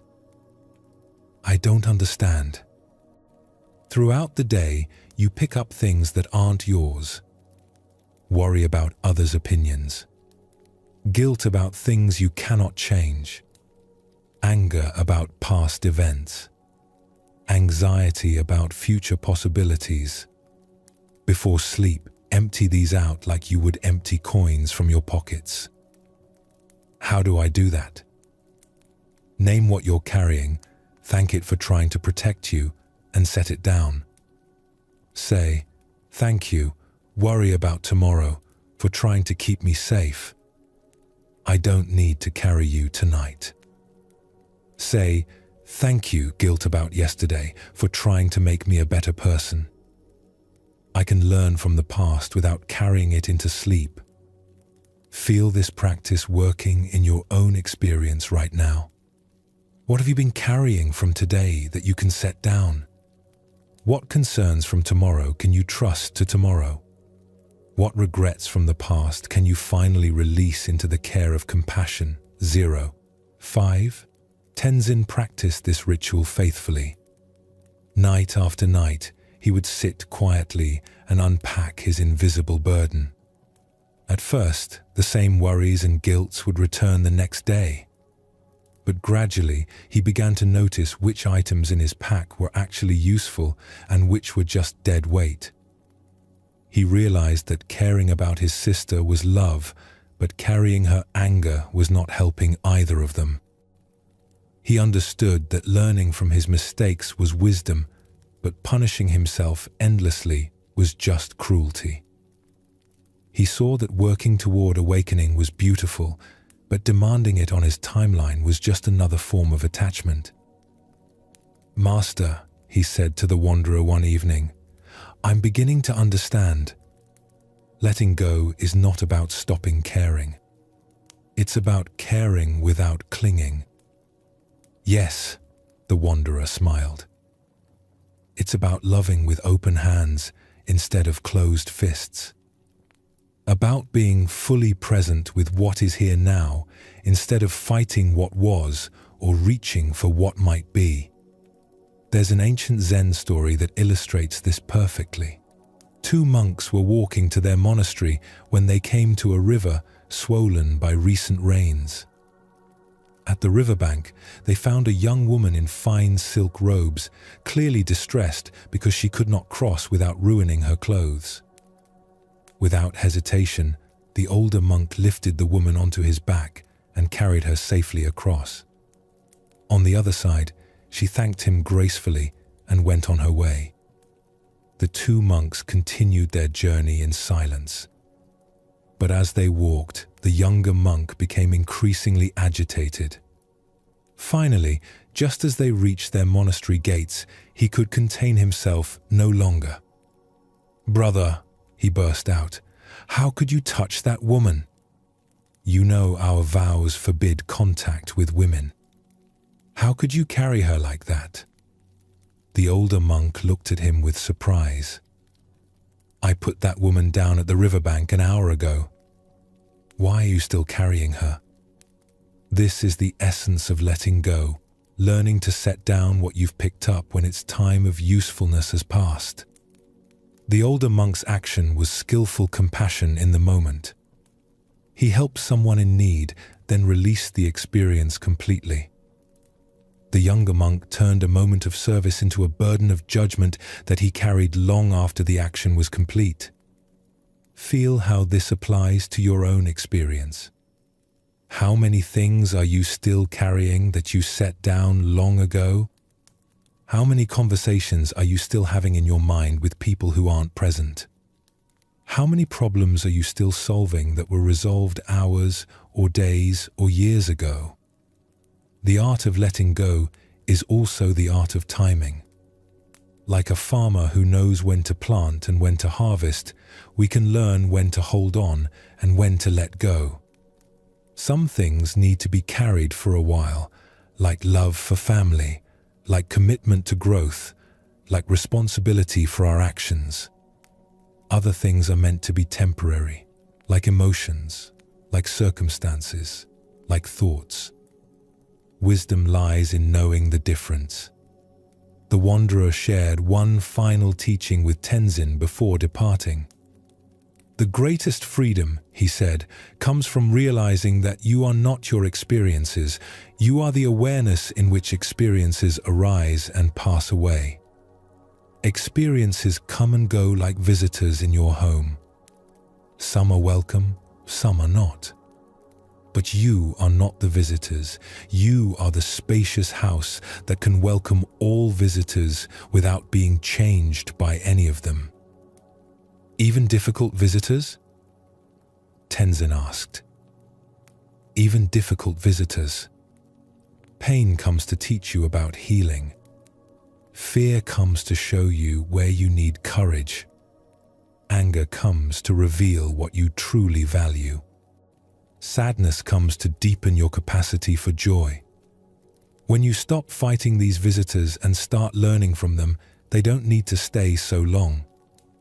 This understanding transforms everything about how we relate to difficult experiences.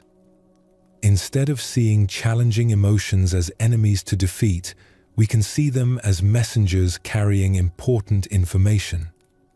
Instead of trying to avoid all pain, we can learn to move through it with grace. Instead of demanding that life be comfortable, we can find peace even in discomfort. As you rest here now, practice being the spacious awareness rather than the temporary experiences moving through it. You are not your worries. You are the peace that notices worrying. You are not your tiredness. You are the rest that receives fatigue. You are not your thoughts.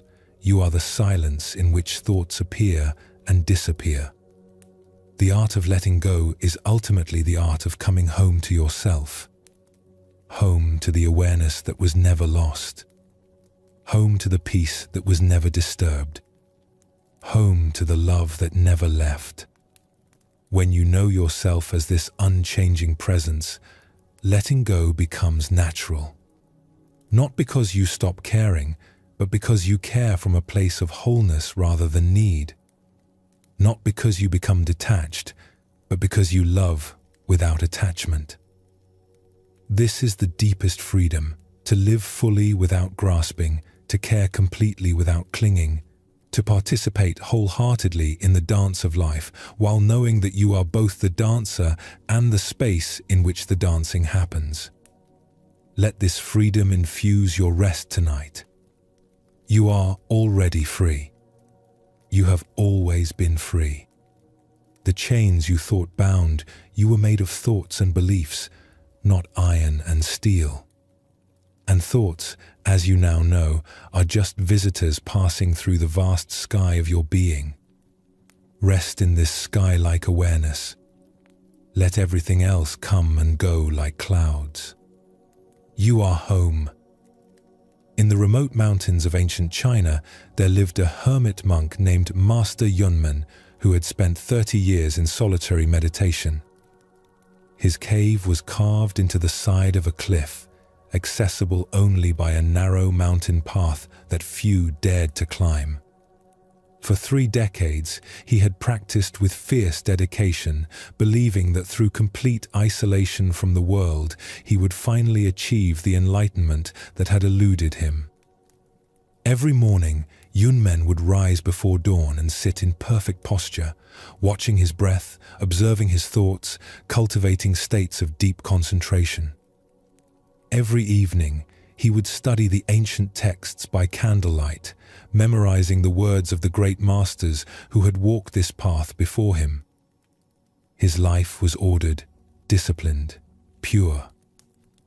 Yet despite all his years of practice, despite his mastery of meditation techniques and his vast knowledge of Buddhist philosophy, something essential remained missing. He felt like a man dying of thirst who had spent decades studying the chemical composition of water but had never taken a drink. One winter morning, as snow fell softly outside his cave, Yunmen heard something that stopped his meditation completely. It was the sound of crying, human crying, distant but unmistakable. For a moment, he considered ignoring it. He had renounced the world of human suffering precisely to avoid such distractions from his spiritual practice. But something in the quality of the crying touched a place in his heart that 30 years of meditation had not hardened. He rose from his cushion, wrapped his thin robe around his shoulders, and ventured out into the snow. Following the sound down the treacherous mountain path, he discovered a young woman sitting beside a partially frozen stream. She was poorly dressed for the mountain cold, her thin clothes soaked through from the snow. Beside her lay an elderly man, clearly her father, unconscious and barely breathing. "Please," she said when she saw Yunmen approaching, "my father collapsed on the path. We were trying to reach the village below before the storm, but we became lost. I don't know what to do." Yunmen looked at the scene before him. His first thought was of his meditation schedule, his carefully maintained routine of spiritual practice. His second thought was of the Buddhist precepts about non-attachment, about not becoming entangled in worldly concerns. But then he looked into the young woman's eyes, and something happened that 3 decades of isolated practice had not prepared him for. The boundary between his suffering and her suffering simply dissolved. The pain in her heart was not separate from the awareness observing it. The fear for her father's life was not happening to someone else. It was arising in the same consciousness that had been sitting on his meditation cushion moments before.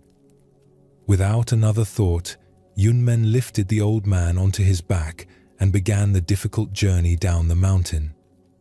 The woman walked beside him, and though neither spoke, there was a quality of presence between them that felt more sacred than any meditation he had ever experienced. They reached the village as the storm intensified. Yunmen helped get the old man to a warm shelter and medical care. The daughter wept with gratitude, trying to thank him, but Yunmen found he had no sense of having done anything special. It had felt as natural as breathing, as automatic as the heart beating in his chest. As he climbed back up the mountain to his cave, something had fundamentally shifted in his understanding. For 30 years, he had been practicing to transcend suffering, to rise above the messiness of human existence, to achieve a state of consciousness untouched by the pain of the world. But in that moment of responding to another's need, he had discovered something far more profound than transcendence. He had discovered that there was no other to transcend from. The suffering he had been trying to escape was not separate from the awareness trying to escape it. The enlightenment he had been seeking was not somewhere else. It was the very consciousness that was capable of responding to suffering with love. That night, sitting again in his cave, Yunmen understood why all his years of practice had felt incomplete. He had been using meditation as a way to maintain separation from the world, from other people, from the full spectrum of human experience. He had been seeking a private salvation, a personal enlightenment that would lift him above the conditions of ordinary life. But true awakening, he now realized, was not about transcending the human condition. It was about recognizing that there was no separate self that could be saved from it. The one who sought liberation and the world he sought liberation from were both appearances in the same awareness. From that day forward, Yunmen's practice changed completely. Instead of meditating in isolation, he opened his cave to any traveler who needed shelter. Instead of studying texts about compassion, he simply responded to whatever suffering appeared before him. Instead of trying to achieve some special state of consciousness, he learned to recognize the consciousness that was already present in every moment of ordinary awareness. Word of the hermit, who had become a refuge, spread throughout the region. People climbed the difficult mountain path not to receive teachings about enlightenment, but simply to be in the presence of someone who had discovered that enlightenment was not separate from caring for others. One day, a young monk climbed to Yunmen's cave with a question that had been troubling him. "Master," he said, "I have been practicing meditation for 5 years, but I still feel separate from everything around me. How do I overcome this sense of isolation and realize the unity that the teachings speak of?" Yunmen smiled and handed the young monk a cup of tea. "Tell me," he said, "who is asking this question?" "I am," the monk replied. "And who is listening to the answer?" "I am." "And who is breathing while we speak?" "I am." "Show me this I that does all these things." The young monk sat in silence, looking within himself for the solid sense of self that seemed so obvious a moment before. But the more he searched, the more elusive it became. There were thoughts arising and passing away. There were sensations coming and going. There were emotions flowing like weather through the sky of awareness. But nowhere could he find a solid, separate self that was having these experiences. I can't find it," he whispered. "Exactly," Yunmen said gently. "The one who feels separate doesn't exist. There is no one to be united with anything else. There is only this seamless experiencing, temporarily imagining itself to be divided into experiencer and experience. Now, as you rest here in the deepening quiet of this night, let this understanding settle into your own awareness. The sense that you are separate from life, that you are a conscious being observing a world outside yourself, is the most persistent and convincing illusion of human experience. It's also the source of all seeking, all suffering, all the desperate attempts to find meaning and purpose and happiness. But what if this separation never actually existed? What if the boundaries between inner and outer, self and world, are like lines drawn on water, apparently real, but actually nowhere to be found? This is perhaps the most radical insight about life's true purpose. We spend our lives trying to connect with something we were never actually separate from. We seek unity with existence while mistaking ourselves for something outside of existence. We chase experiences of oneness while never recognizing that experience itself is already one seamless happening. The suffering that drives all our seeking comes from this fundamental misunderstanding about what we are. We take ourselves to be isolated fragments of consciousness, separate from the world we perceive. From this imagined position of separation, life becomes a problem to be solved, a gap to be bridged, a loneliness to be healed. But consciousness is not something you have, it's something you are. And this consciousness is not personal or private. It's the same awareness that has been looking out through every pair of eyes, thinking every thought, feeling every emotion that has ever arisen in the history of life on this planet. The wave is not separate from the ocean. The cloud is not separate from the sky. The thought is not separate from the mind. And you, this sense of being a conscious presence experiencing life, are not separate from life itself. This recognition doesn't require special practices or altered states of consciousness. It's available right now in the simple awareness that is reading these words. The consciousness that notices thoughts is not a thought. The awareness that observes emotions is not an emotion. The presence that witnesses experiences is not limited by any particular experience. When Yunmen found himself naturally responding to the young woman's distress, he wasn't performing some spiritual feat. He was simply acting from the recognition that her suffering and his consciousness were not two separate things. The compassion that arose was not his compassion directed towards someone else.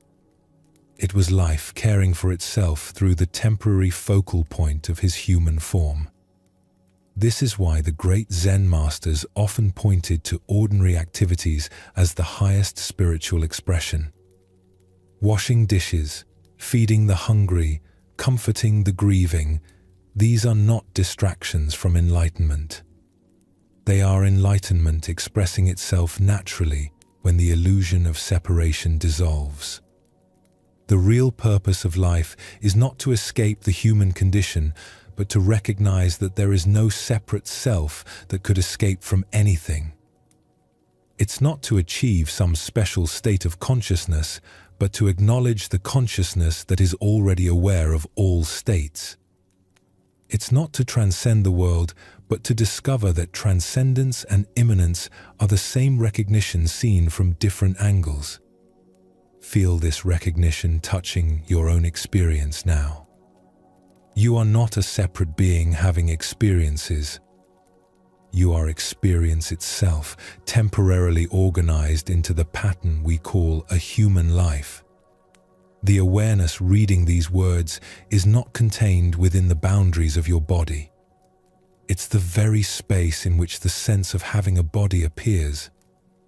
This understanding brings profound relief. The burden of being a separate self, responsible for finding meaning and purpose and happiness in an indifferent universe, simply drops away.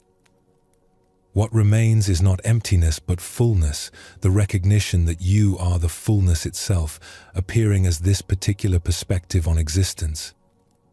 The seeking ends not because you find what you were looking for, but because you recognize that the seeker and the sought were never two. The spiritual journey continues not as a quest for something missing, but as the natural expression of wholeness celebrating its own infinite creativity. Rest in this wholeness now. Let the illusion of separation dissolve like mist in the morning sun. You are not alone in the universe. You are the universe, temporarily experiencing itself through the beautiful specificity of this human form. This is the deepest purpose of life, not to become something you're not, but to recognize what you've always been. Not to unite with existence, but to stop imagining you were ever apart from it. Not to find your way home, but to realize you never left. Your body has found its perfect stillness now, like a lake at dawn before the first breeze stirs its surface. Each breath carries you deeper into the peace that has no opposite, the rest that needs no sleep to complete it. As we continue exploring life's deepest purpose, we discover how understanding our true nature naturally blossoms into compassion, not as something we practice, but as something we simply are. In the bustling city of Edo, during Japan's Golden Age, there lived a rice merchant named Taro, who was known throughout the district for his fairness and generosity. His shop was small and modest, squeezed between larger, more prosperous businesses, yet people traveled from distant neighborhoods to buy from him. What made Taro different was not the quality of his rice, though it was excellent, or his prices, though they were fair. What drew people to his shop was something harder to name, a quality of presence that made everyone who entered feel somehow lighter, more at peace with themselves. Taro had not always been this way. In his younger years, he had been ambitious and calculating, determined to build the largest rice business in Edo. He worked from before sunrise until long after sunset, constantly scheming new ways to expand his profits and outmaneuver his competitors. He measured his worth by the weight of coins in his strongbox and the envy in his rivals' eyes. The change began on a particularly difficult winter when rice became scarce throughout the region. While other merchants raised their prices dramatically, hoarding their supplies to maximize profit, Taro found himself faced with a decision that would alter the course of his life. An old woman came to his shop one grey morning, her grandson clutching her thin hand. The boy could not have been more than 7 years old, his cheeks hollow from hunger, his eyes holding the peculiar brightness that comes from eating too little for too long.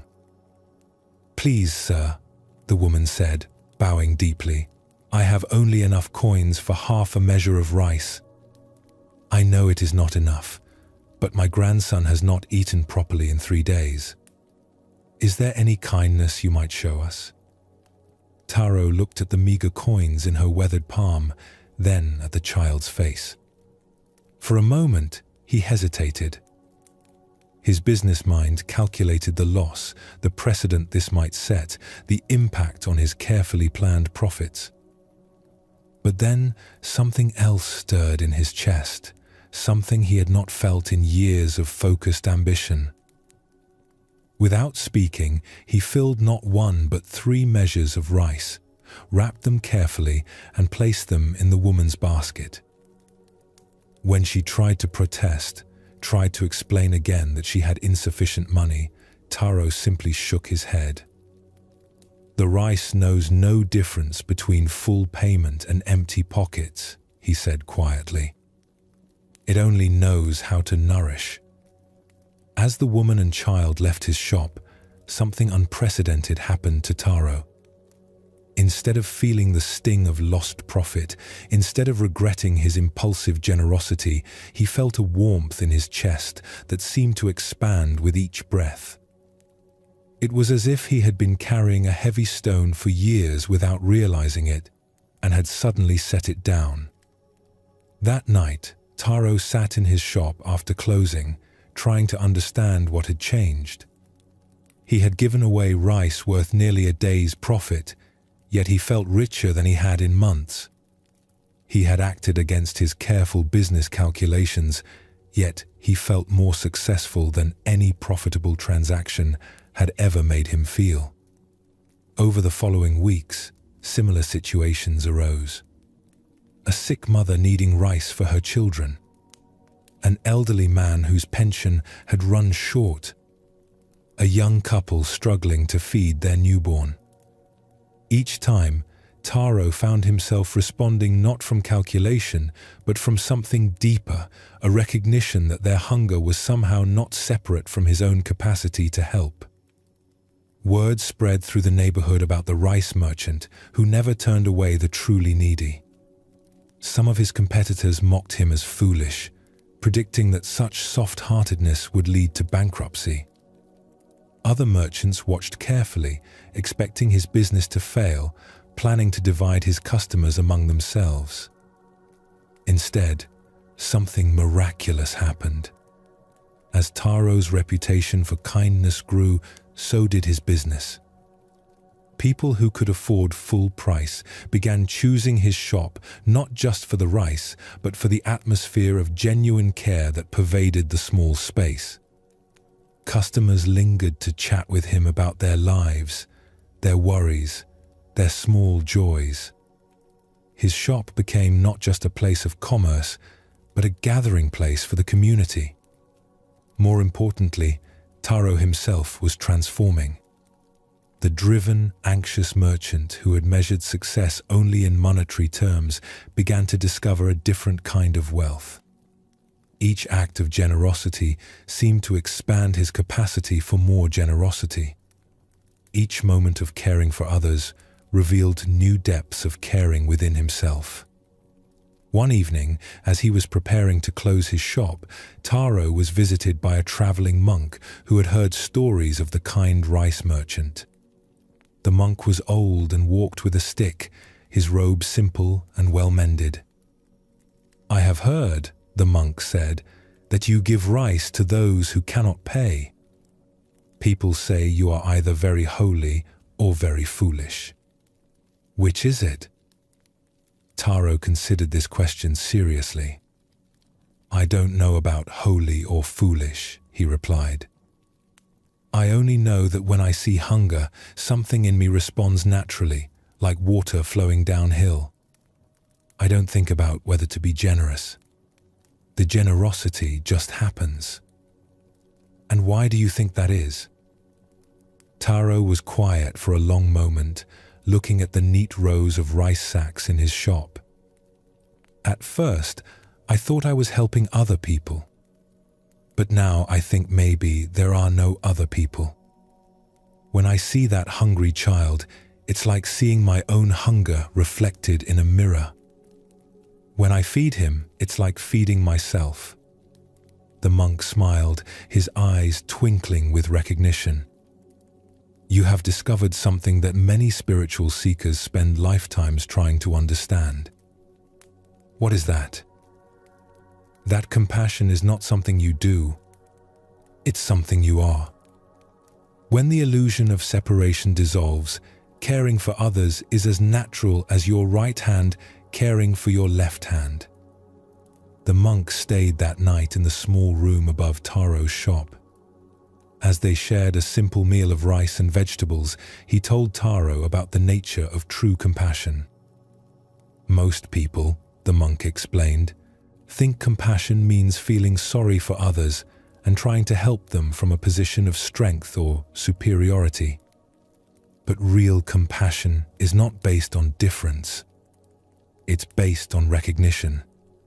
When you truly see that there is no fundamental separation between yourself and others, helping becomes as automatic as breathing." "But how did this understanding come to me?" Taro asked. "I never studied spiritual teachings or practiced meditation. The heart has its own way of awakening," the monk replied. "Sometimes it happens through years of disciplined practice. Sometimes it happens through a single moment of genuine caring. Your business became your monastery. Each hungry person who entered your shop was your teacher. Each act of generosity was your meditation." That night, Taro understood that his life had found its true purpose not through the pursuit of wealth or status, but through the simple recognition that all beings shared the same fundamental nature. His rice shop was not just a business, it was an expression of this recognition made manifest in daily life. Years passed. Taro's reputation for kindness spread throughout Edo and beyond. Other merchants began to emulate his approach, discovering that business built on genuine care was both more profitable and more fulfilling than business built on competition and greed. When Taro finally grew old and passed his business to his son, his last words were not about profit margins or business strategy. Instead, he said simply, "Remember that every person who enters this shop is yourself in a different form. Feed them as you would feed yourself. Care for them as you would care for yourself. This is not charity, this is recognition. Now, as you rest here in the gathering stillness of night, let this story touch something deep within your own heart." Taro's transformation reveals a profound truth about life's real purpose.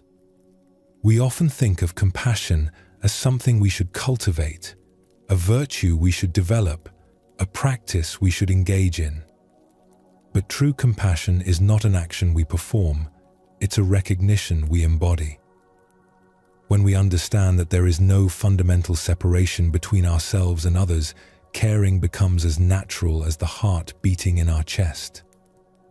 We don't have to force ourselves to be kind any more than we have to force ourselves to feel pain when our own finger is cut. This is why the great spiritual traditions speak of compassion not as a moral imperative, but as a natural consequence of wisdom. When you truly see what you are, not a separate self struggling to survive in an indifferent world, but consciousness itself expressing as this particular human form, then caring for others is simply consciousness caring for itself. The suffering we witness in the world is not happening to someone else. It's arising in the same awareness that constitutes our deepest identity. The joy we see in others is not foreign to us. It's our own joy reflected back through different eyes. The love we offer to others is not something we possess that we generously share. It's love recognizing itself wherever it appears. This understanding completely transforms how we relate to difficulty and pain, both our own and others. Instead of seeing suffering as a problem to be solved or avoided, we begin to see it as an invitation to deeper recognition. Each moment of pain, whether physical, emotional, or spiritual, becomes an opportunity to discover the awareness that remains untouched even in the midst of difficulty. When Taro looked at the hungry child, he was not seeing someone separate from himself who needed help. He was seeing his own nature reflected in a form that temporarily needed nourishment. The generosity that flowed from him was not his generosity directed outward. It was life caring for itself through the focal point of his human form. This is perhaps the most liberating understanding about life's true purpose. We are not isolated individuals responsible for manufacturing compassion through willpower and moral effort. We are compassion itself, temporarily experiencing itself through the beautiful limitation of individual perspective. Feel this recognition settling into your own heart now. The awareness that is reading these words is not private or personal. It's the same consciousness that has been experiencing life through every form, feeling every emotion, thinking every thought that has ever arisen. When this awareness encounters suffering, it naturally responds with care. When it meets joy, it naturally celebrates. When it recognizes itself in another, it naturally loves. This love is not an emotion that comes and goes. It's the very fabric of existence itself, the force that holds atoms together, that draws planets around stars, that moves rivers toward the sea. You are not separate from this love. You are this love, temporarily focused through the specificity of your human experience. The real purpose of life is not to become more loving, but to recognize the love you already are. Not to develop compassion, but to stop obscuring the compassion that is your fundamental nature. Not to help others from a position of having something they lack, but to serve from the recognition that there are no others, only consciousness caring for itself in all its myriad forms. As sleep begins to embrace you now, let this love pervade every cell of your being. You are not falling asleep alone. You are love itself, gently returning to the source from which it never departed. Rest in this vast heart that beats in every chest, dreams in every mind, awakens in every moment of recognition. Tomorrow, when you open your eyes, you may see the world exactly as it appeared before. But you will know something that changes everything, that every face you encounter is your own face, every heart you meet is your own heart, every moment of life is your own life expressing itself in infinite, beautiful diversity. This is compassion. This is wisdom.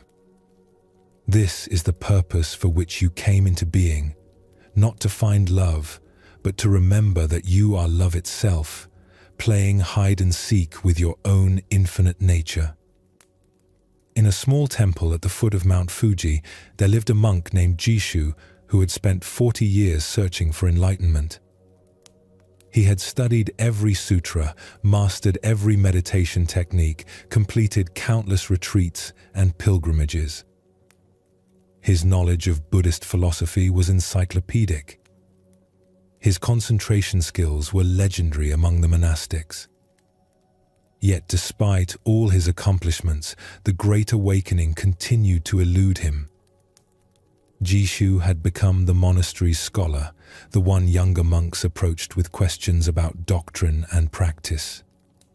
He could explain the most subtle points of emptiness and interdependence with precision and eloquence. He could guide others through complex meditation instructions with expertise and patience. But in his heart, he carried a secret sorrow. He felt like a fraud, a teacher of enlightenment who had never actually experienced what he taught. Every morning, Jishu would rise at 3 o'clock for meditation, hoping that today would be the day when the veil would finally lift and he would see the truth directly. Every evening, he would review his practice with growing disappointment, wondering what was wrong with him, that liberation remained just beyond his grasp. One autumn day, the monastery received an unexpected visitor, an old woman who appeared at the gates carrying nothing but a walking stick and a small bundle of belongings. She was not impressive to look at. Her clothes were simple peasant garb, her hair unkempt from days of walking mountain paths. But there was something in her eyes that made even the abbot pause when he met her. "I have come to visit your temple," she said simply. "May I stay for a few days?" The abbot, following the tradition of hospitality to all travelers, welcomed her warmly. She was given a small room in the guest quarters and invited to join the community for meals and services. From the first day, Jishu found himself oddly fascinated by this unremarkable old woman. During morning meditation, while he struggled with wandering thoughts and spiritual ambitions, she would sit with a stillness that seemed to emanate from her very bones. During meals, while others ate in the formal silence required by monastic rules, her simple presence seemed to transform the dining hall into a place of quiet celebration. But what struck Jishu most was how she went about the most ordinary activities.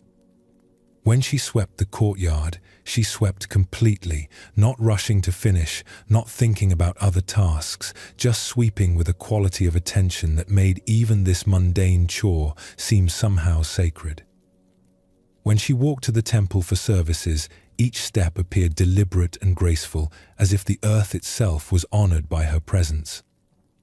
After several days of observing her, Jishu could contain his curiosity no longer. During free time after evening meditation, he approached her as she sat quietly watching the sunset from the temple garden. "Grandmother, he said respectfully. "I hope I'm not intruding, but I've been watching how you move through your days here. There's something about your presence that feels different from anything I've encountered in 40 years of monastic life. Are you perhaps a teacher? Have you studied with great masters?" The old woman looked at him with eyes that seemed to hold infinite kindness. "Oh, child," she laughed softly, "I'm just an old farm woman. I've never studied anything except how to tend my vegetables and care for my grandchildren. I can barely read the simplest sutras. But surely you must have some special practice, some secret wisdom. The way you sit, the way you walk, the way you simply exist, it's like watching enlightenment in action." The woman was quiet for a long moment, watching a sparrow hop among the fallen leaves at their feet. "Tell me, learned monk, what do you think enlightenment looks like?" Jishu felt a familiar excitement at being asked to demonstrate his knowledge. Enlightenment is the direct realization of emptiness, the dissolution of subject-object duality, the recognition of Buddha, nature, the cessation of suffering through the elimination of ignorance and craving. The woman said gently, "those are very big words for something so simple." "Simple? When I watch that little sparrow," she said, pointing to the bird still searching for seeds among the leaves, "do you think it's enlightened?" Jishu considered this carefully. Well, in the ultimate sense, all beings possess Buddha, nature, but the sparrow lacks the self-awareness to recognize its own true nature. The woman interrupted softly. "But does the sparrow suffer from the belief that it's not enlightened? Does it struggle to achieve some special state of consciousness? Does it worry that it's not spiritual enough?" "Well, no."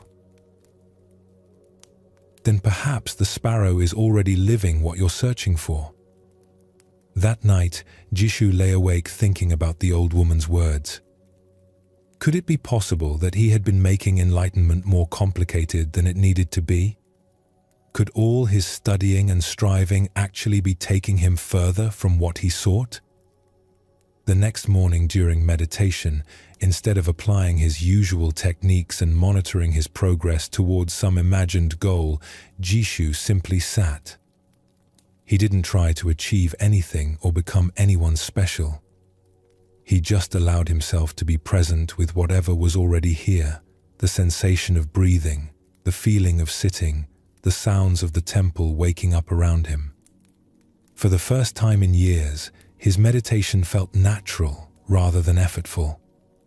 There was nothing to attain because sitting itself was already complete. There was no one to become because the awareness sitting was already whole. After meditation, Jishu found the old woman sweeping the same courtyard where he had spoken with her the night before. This time, instead of watching her as if she possessed some secret he needed to learn, he simply picked up another broom and began sweeping alongside her. They worked together in comfortable silence. There was no sense of a student learning from a teacher, no feeling of seeking something from someone else.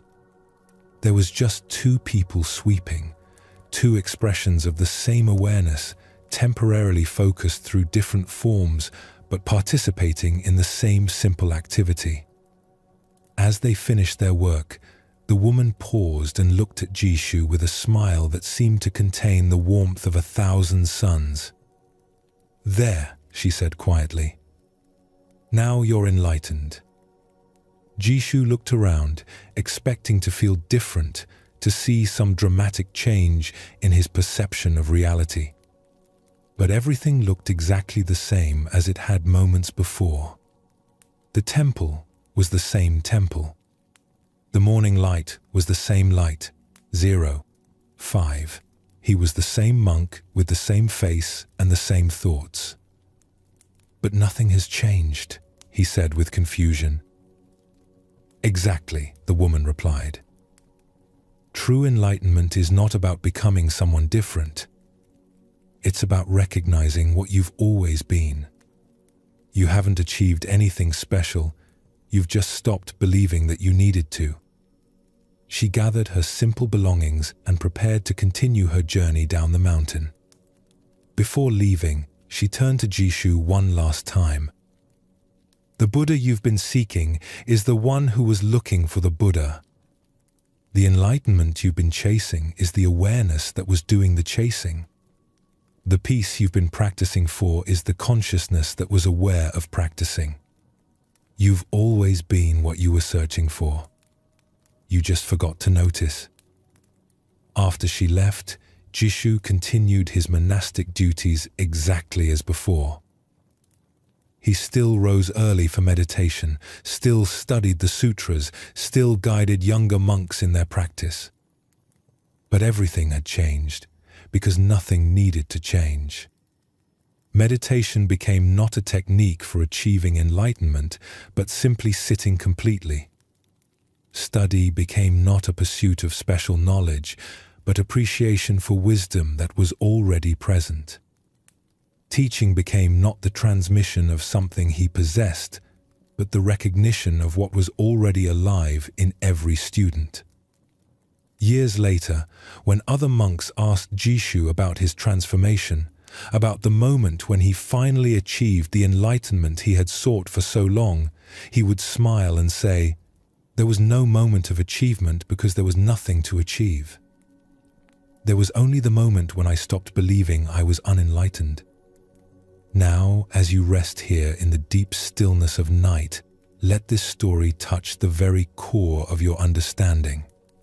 For 40 years, Jishu sought something extraordinary, something that would lift him above ordinary human consciousness into a realm of special spiritual attainment.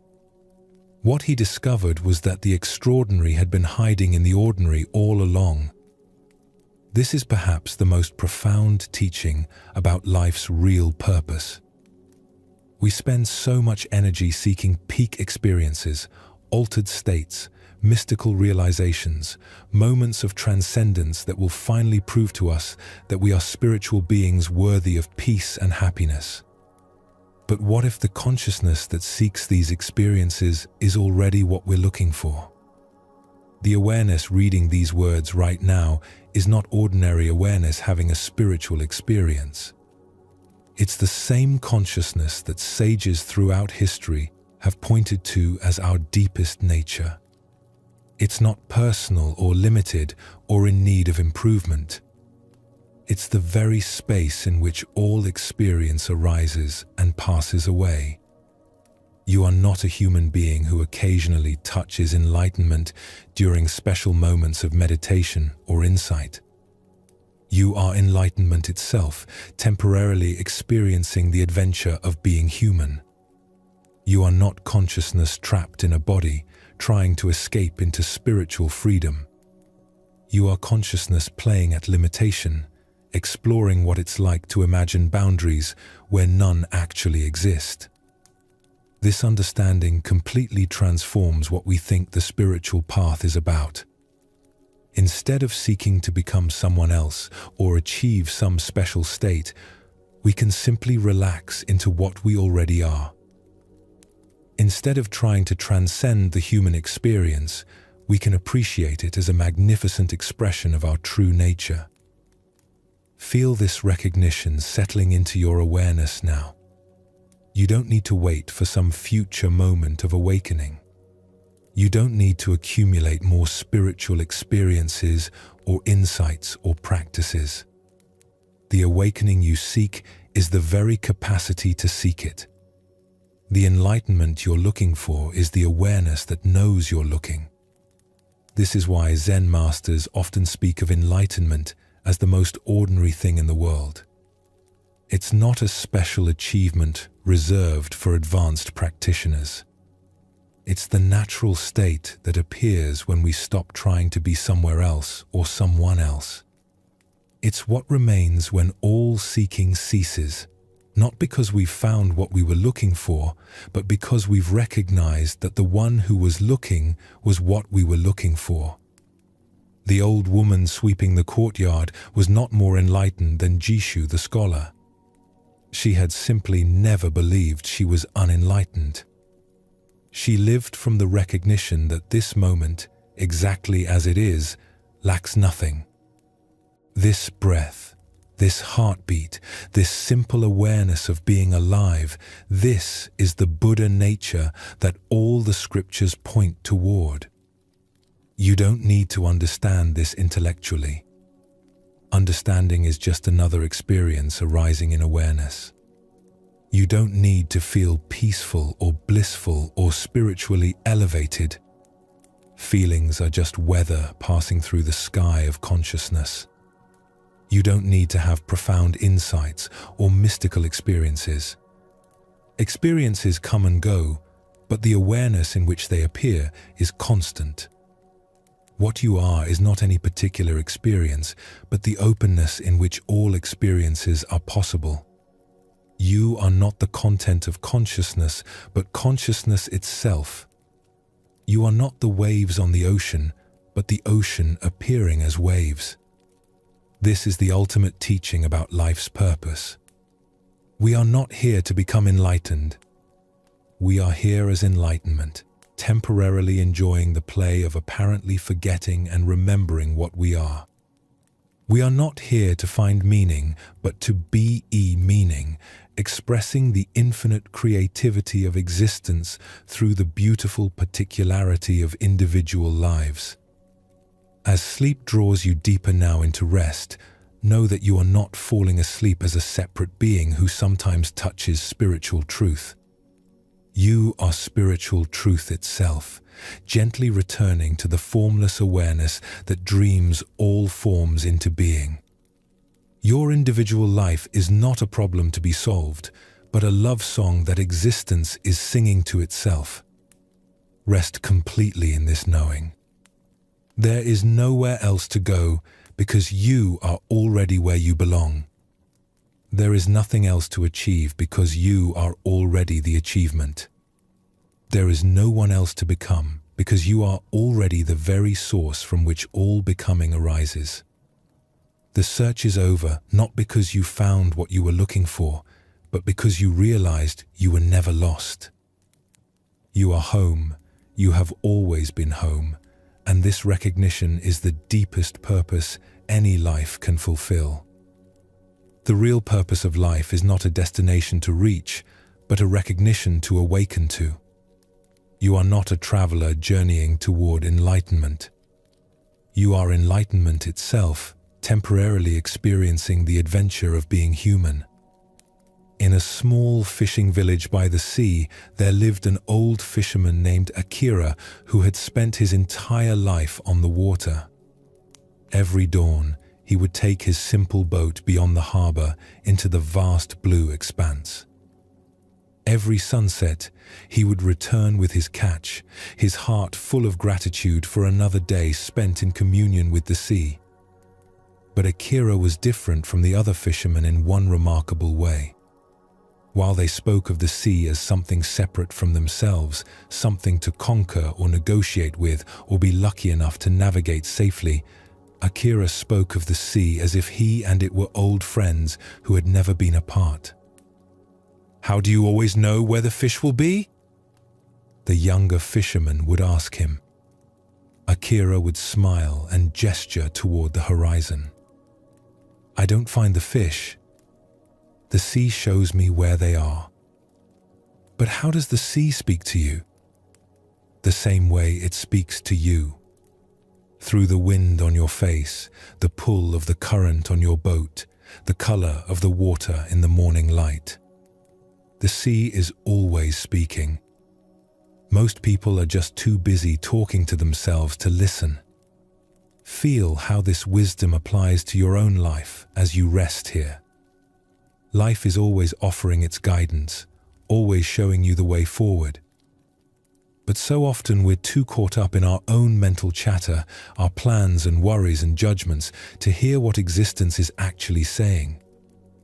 One day, a spiritual teacher from the monastery in the mountains, came to visit the fishing village. He had heard stories of the fisherman who seemed to have found some secret wisdom through his simple life on the water. "I have come to learn from you," the teacher said to Akira. "The monks in our monastery study sacred texts and practice meditation for hours each day, yet many still seem restless and seeking. But you, a simple fisherman, appear to have found what they search for. What is your secret?" Akira laughed, a sound like waves on pebbles. "There is no secret. I just go fishing." "But surely there is some special practice, some technique you use?" "Yes," Akira said, preparing his nets for the next day's journey. "I practice being where I am, doing what I'm doing when I'm doing it. When I'm mending nets, I mend nets completely. When I'm watching the horizon, I watch the horizon completely. When I'm listening to the sea, I listen completely." "That's all?" "That's everything." This is the profound simplicity that Zen masters have pointed to for centuries. The spiritual path is not about adding complicated practices or esoteric knowledge to your life. It's about bringing complete presence to whatever you're already doing. Washing dishes becomes meditation when you wash dishes completely. Walking becomes prayer when you walk with full attention. Even resting becomes enlightenment when you rest completely. The teacher spent 3 days with Akira, going out on the fishing boat each morning. At first, he found the experience frustrating.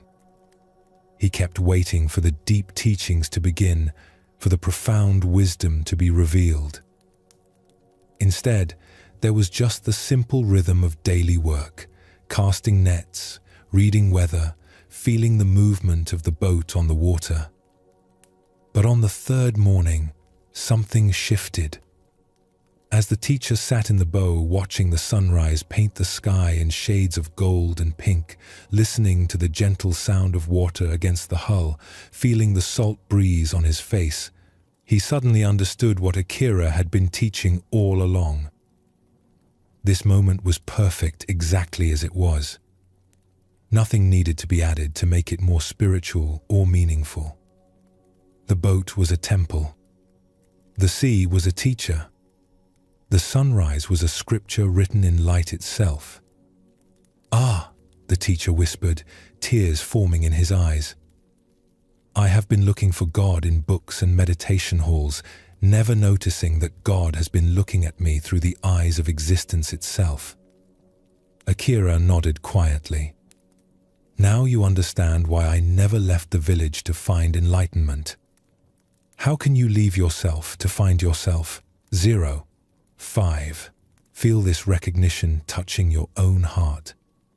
You have been looking for meaning, purpose, peace, happiness, all the things that make life worth living. But where have you been looking? Outside yourself, in achievements and acquisitions and experiences? When all along, the awareness looking for fulfillment is itself the fulfillment you seek."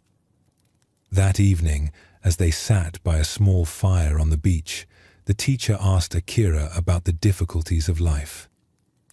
"But what about when things go wrong? When there are storms, when the catch is poor, when people are difficult? How do you maintain this peace?" Akira stirred the coals with a piece of driftwood, watching the sparks rise into the star-filled sky. "The sea has many moods," he said. "Sometimes calm, sometimes stormy. But it is always the sea. I have many experiences, sometimes easy, sometimes difficult. But I am always myself underneath all experiences." "How did you discover this?" "Through the great storm," Akira replied.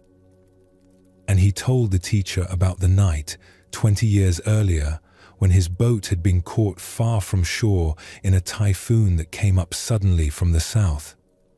For hours, He had fought the mountainous waves, trying to keep his small vessel afloat. His strength was failing. His fear was overwhelming. It seemed certain he would not survive. In that moment of ultimate helplessness, something unexpected happened.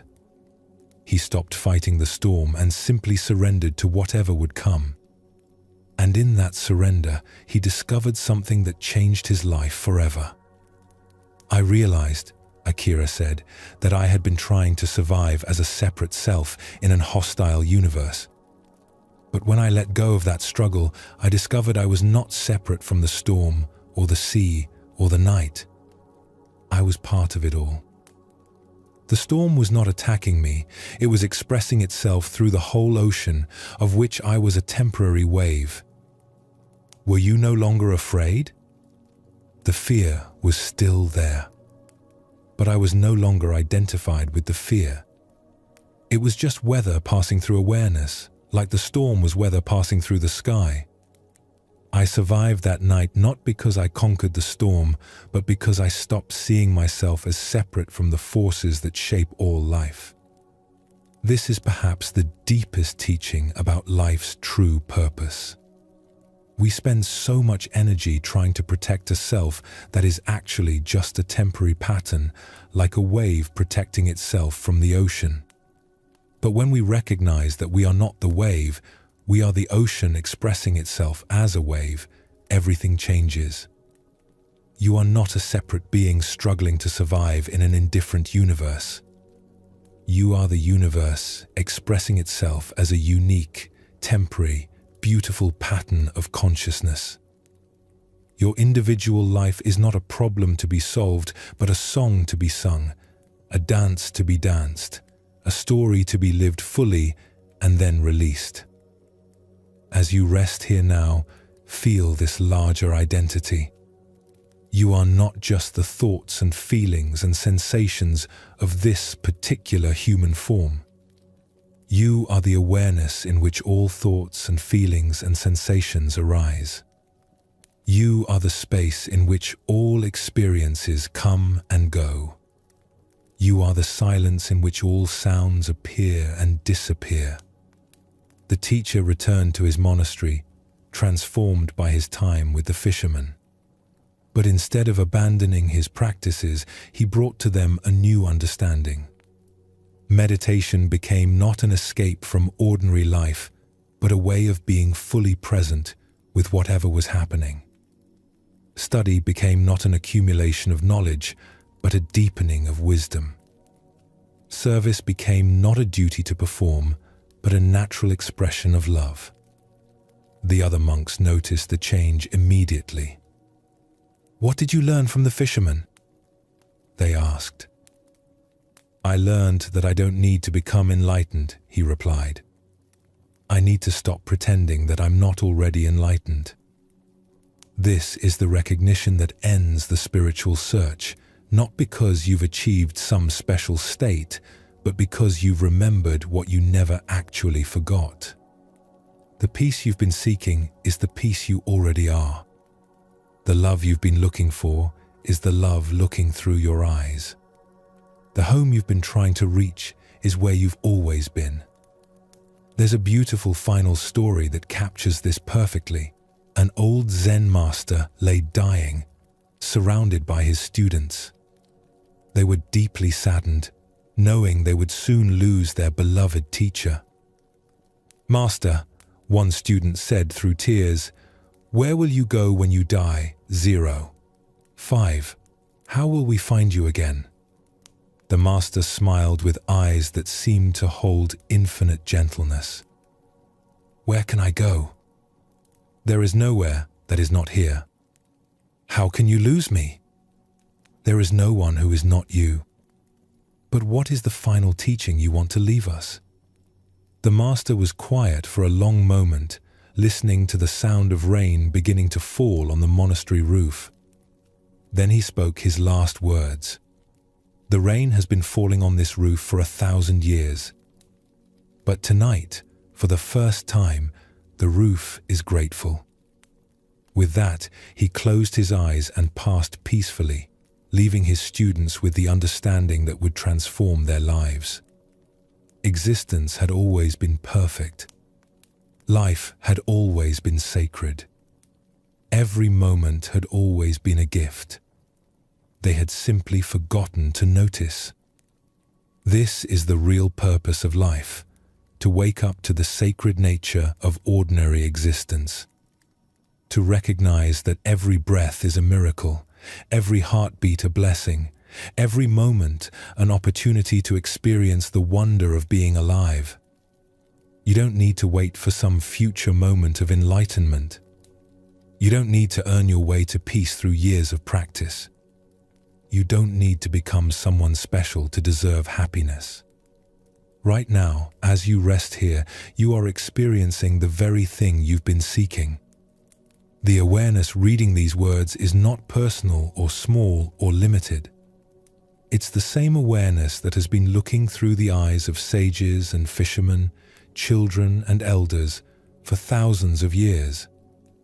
It's the same consciousness that watches stars being born and seasons changing and love flowing between hearts. You are not a human being having a spiritual experience.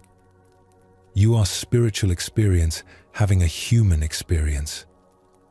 You are not a wave separate from the ocean. You are the ocean playing at being a wave. Feel this truth settling into your bones now. Let it release any sense of inadequacy or incompleteness. Let it dissolve any feeling that you need to be anywhere else or anyone else. Let it bring you home to the simple, profound recognition of what you've always been. As sleep begins to embrace you now, know that you are not falling asleep. You are falling awake. Awake to the dreams that consciousness spins for its own delight. Awake to the play of existence expressing itself through the theater of your mind. Tomorrow, when you open your eyes, the world may look exactly the same, but you will see it differently. Because you will remember what you remembered tonight, that you are not a tourist visiting life temporarily. You are life itself, temporarily visiting this form, this name, this story. The purpose of life is not to achieve or accomplish or become. The purpose of life is to be fully present with whatever is arising, to be completely yourself without apology, to be awake to the miracle that existence is happening at all. You are that miracle. You have always been that miracle. You will always be that miracle. Rest in this knowing. Let everything else fade into the background of awareness. The seeking is over. The journey is complete. You have come home to yourself. In the final years of his life, there lived a Zen master named Myoan, who had become legendary throughout Japan, not for his teachings or his wisdom, but for the quality of his presence.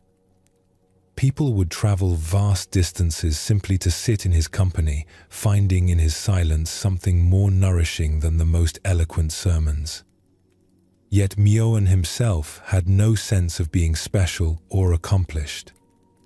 To him, each day was simply another opportunity to rest in the vast simplicity of being alive. Myoan had not always been this way. In his youth, he had been a passionate seeker, hungry for enlightenment, driven by an almost desperate need to understand the meaning of existence. He had studied with master after master, practiced technique after technique, searched through countless texts for the key that would unlock the mystery of awakening. For 20 years, he had pursued realization with the intensity of a man whose life depended on finding it.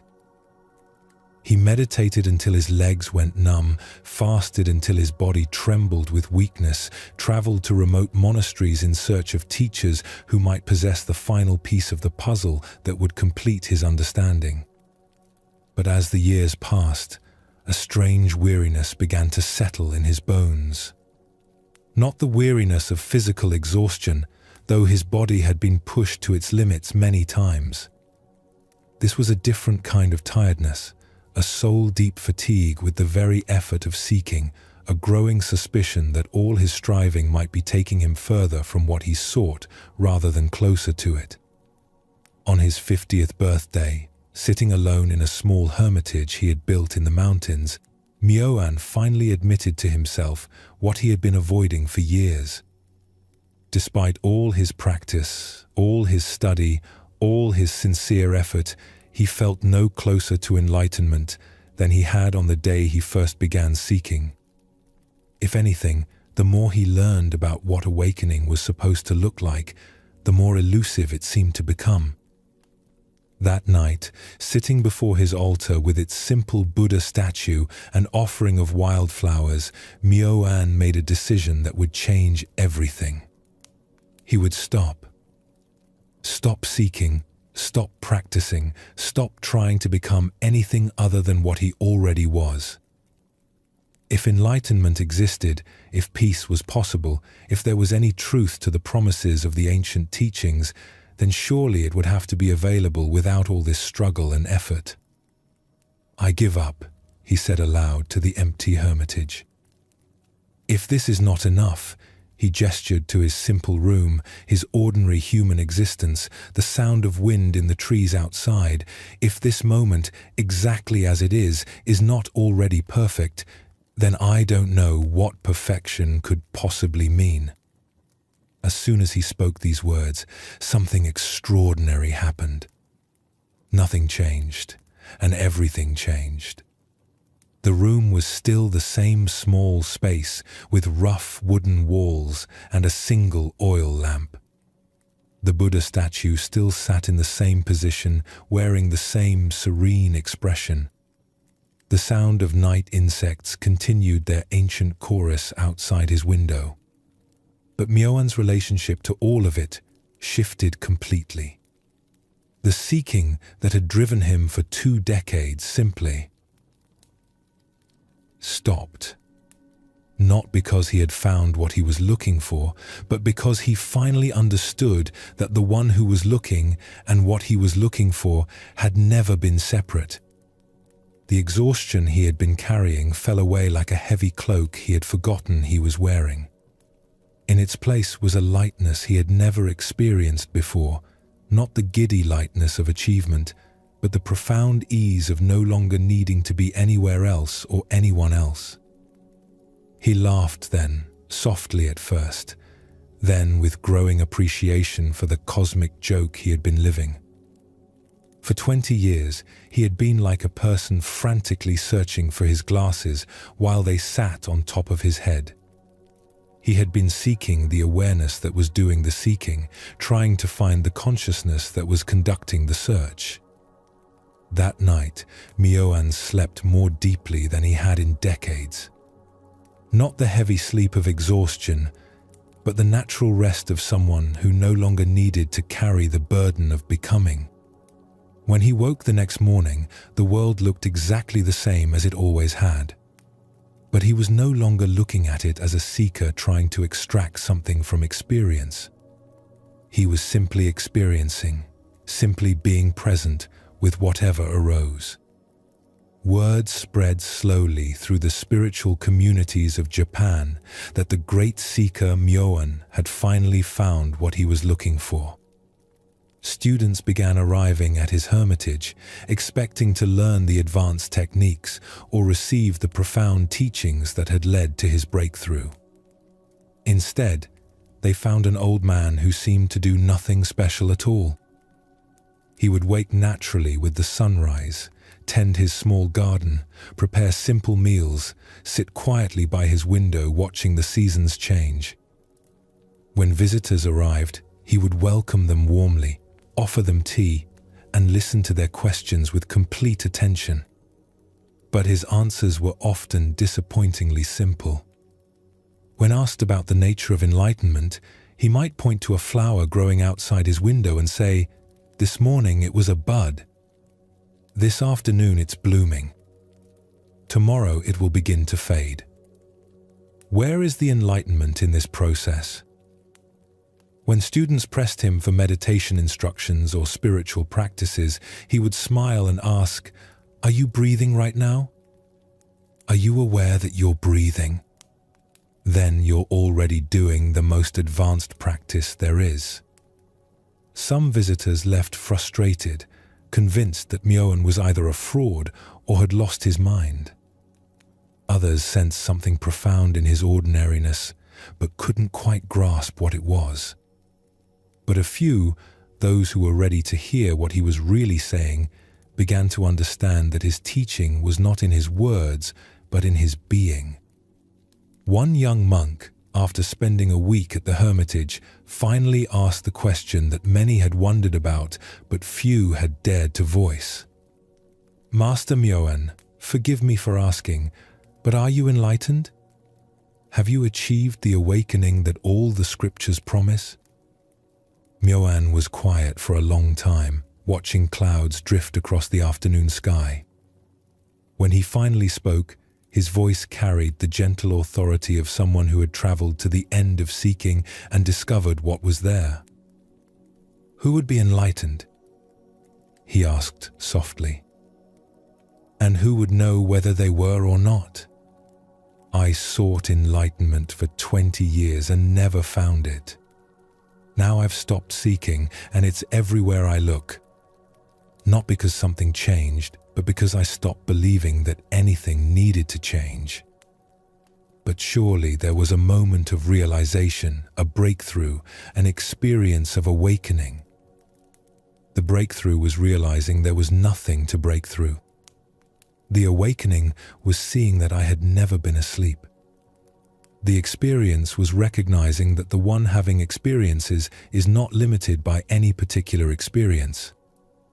That evening, as the last student departed and Myoan prepared for sleep, he sat for a moment in the doorway of his hermitage, looking up at the star-filled sky. The same sky he had gazed at countless times during his years of seeking, when it had seemed like a distant mystery pointing to transcendence beyond this world. Now it simply appeared as it was, vast, beautiful, present, lacking nothing. Just like the awareness that perceived it. Just like the moment in which the perceiving happened. Just like everything that had ever existed or ever would exist. He rose slowly, his old bones creaking with the movement, and prepared for bed. Tomorrow would bring another day of simple being, another opportunity to rest in the recognition that had ended his seeking. There would be visitors to welcome, tea to prepare, flowers to tend, moments to experience fully without needing them to be anything other than what they were. As sleep began to embrace him, Myoan's last thought before dreams took him was not a thought at all, but a wordless appreciation for the perfection of imperfection, the completeness of incompleteness, the profound ordinariness of the sacred that had been hiding in plain sight all along. Now, beloved friend, feel how this story completes the journey we have taken together tonight. Like Myoan, you have spent this time exploring the deepest questions of existence, seeking to understand life's true purpose, hungering for insights that might transform your experience of being alive. And what have we discovered together? That the purpose of life is not what most people think it is. It's not the pursuit of happiness or the accumulation of pleasures or the achievement of goals that will finally make you feel complete. It's not even the attainment of some special spiritual state that will lift you above the ordinary concerns of human existence. The real purpose of life is to recognize what you already are. To stop seeking for something outside this moment and start appreciating the awareness that is available right here, right now. To cease the exhausting effort of trying to become someone special and rest in the profound ordinariness of simply being. You are not a human being having a spiritual experience. You are spirit itself, temporarily enjoying the adventure of being human. You are not a separate self trying to connect with the universe. You are the universe, experiencing itself through the beautiful focal point of your individual awareness. This recognition doesn't require years of practice or profound experiences or special knowledge. It's available in this breath, in this heartbeat, in this simple awareness of being aware. The consciousness reading these words is not personal or limited or in need of improvement. It's the same awareness that has been present in every moment of seeking, every experience of joy or sorrow, every night of sleep, and every morning of waking. Feel how completely you can rest in this understanding now. There is nothing left to figure out, nothing left to achieve, nothing left to become. The seeking that may have driven you to this moment of rest can finally cease, not because you've found what you were looking for, but because you've recognized that the seeker and the sought were never two. Let your body settle even more deeply now, like a leaf finally coming to rest on the forest floor after a long dance with the wind. Let your breath become so gentle it barely disturbs the silence. Let your mind release all effort, all trying, all reaching toward any experience other than this one. This is the deepest rest, not just the rest of sleep, but the rest of no longer needing to be anywhere else or anyone else. The rest of recognizing that what you are has never been disturbed by any experience, never been limited by any circumstance, never been separate from the source and substance of all existence. You are coming home now, but not to a place you left. You are coming home to what you've always been. You are not falling asleep as a separate being who sometimes touches truth. You are truth itself, gently returning to the formless awareness that dreams all forms into being. Rest completely in this knowing. Let everything else dissolve, all seeking, all becoming, all the beautiful but unnecessary effort of trying to be what you already are. What remains is not emptiness but fullness, not absence but presence, not a void but the very source from which all experience arises. This is your nature. This is your home. This is the purpose for which you came into existence, not to find yourself, but to be yourself so completely that the very question of purpose dissolves into the pure joy of being. Sleep now in this recognition. Let consciousness rest in its own nature.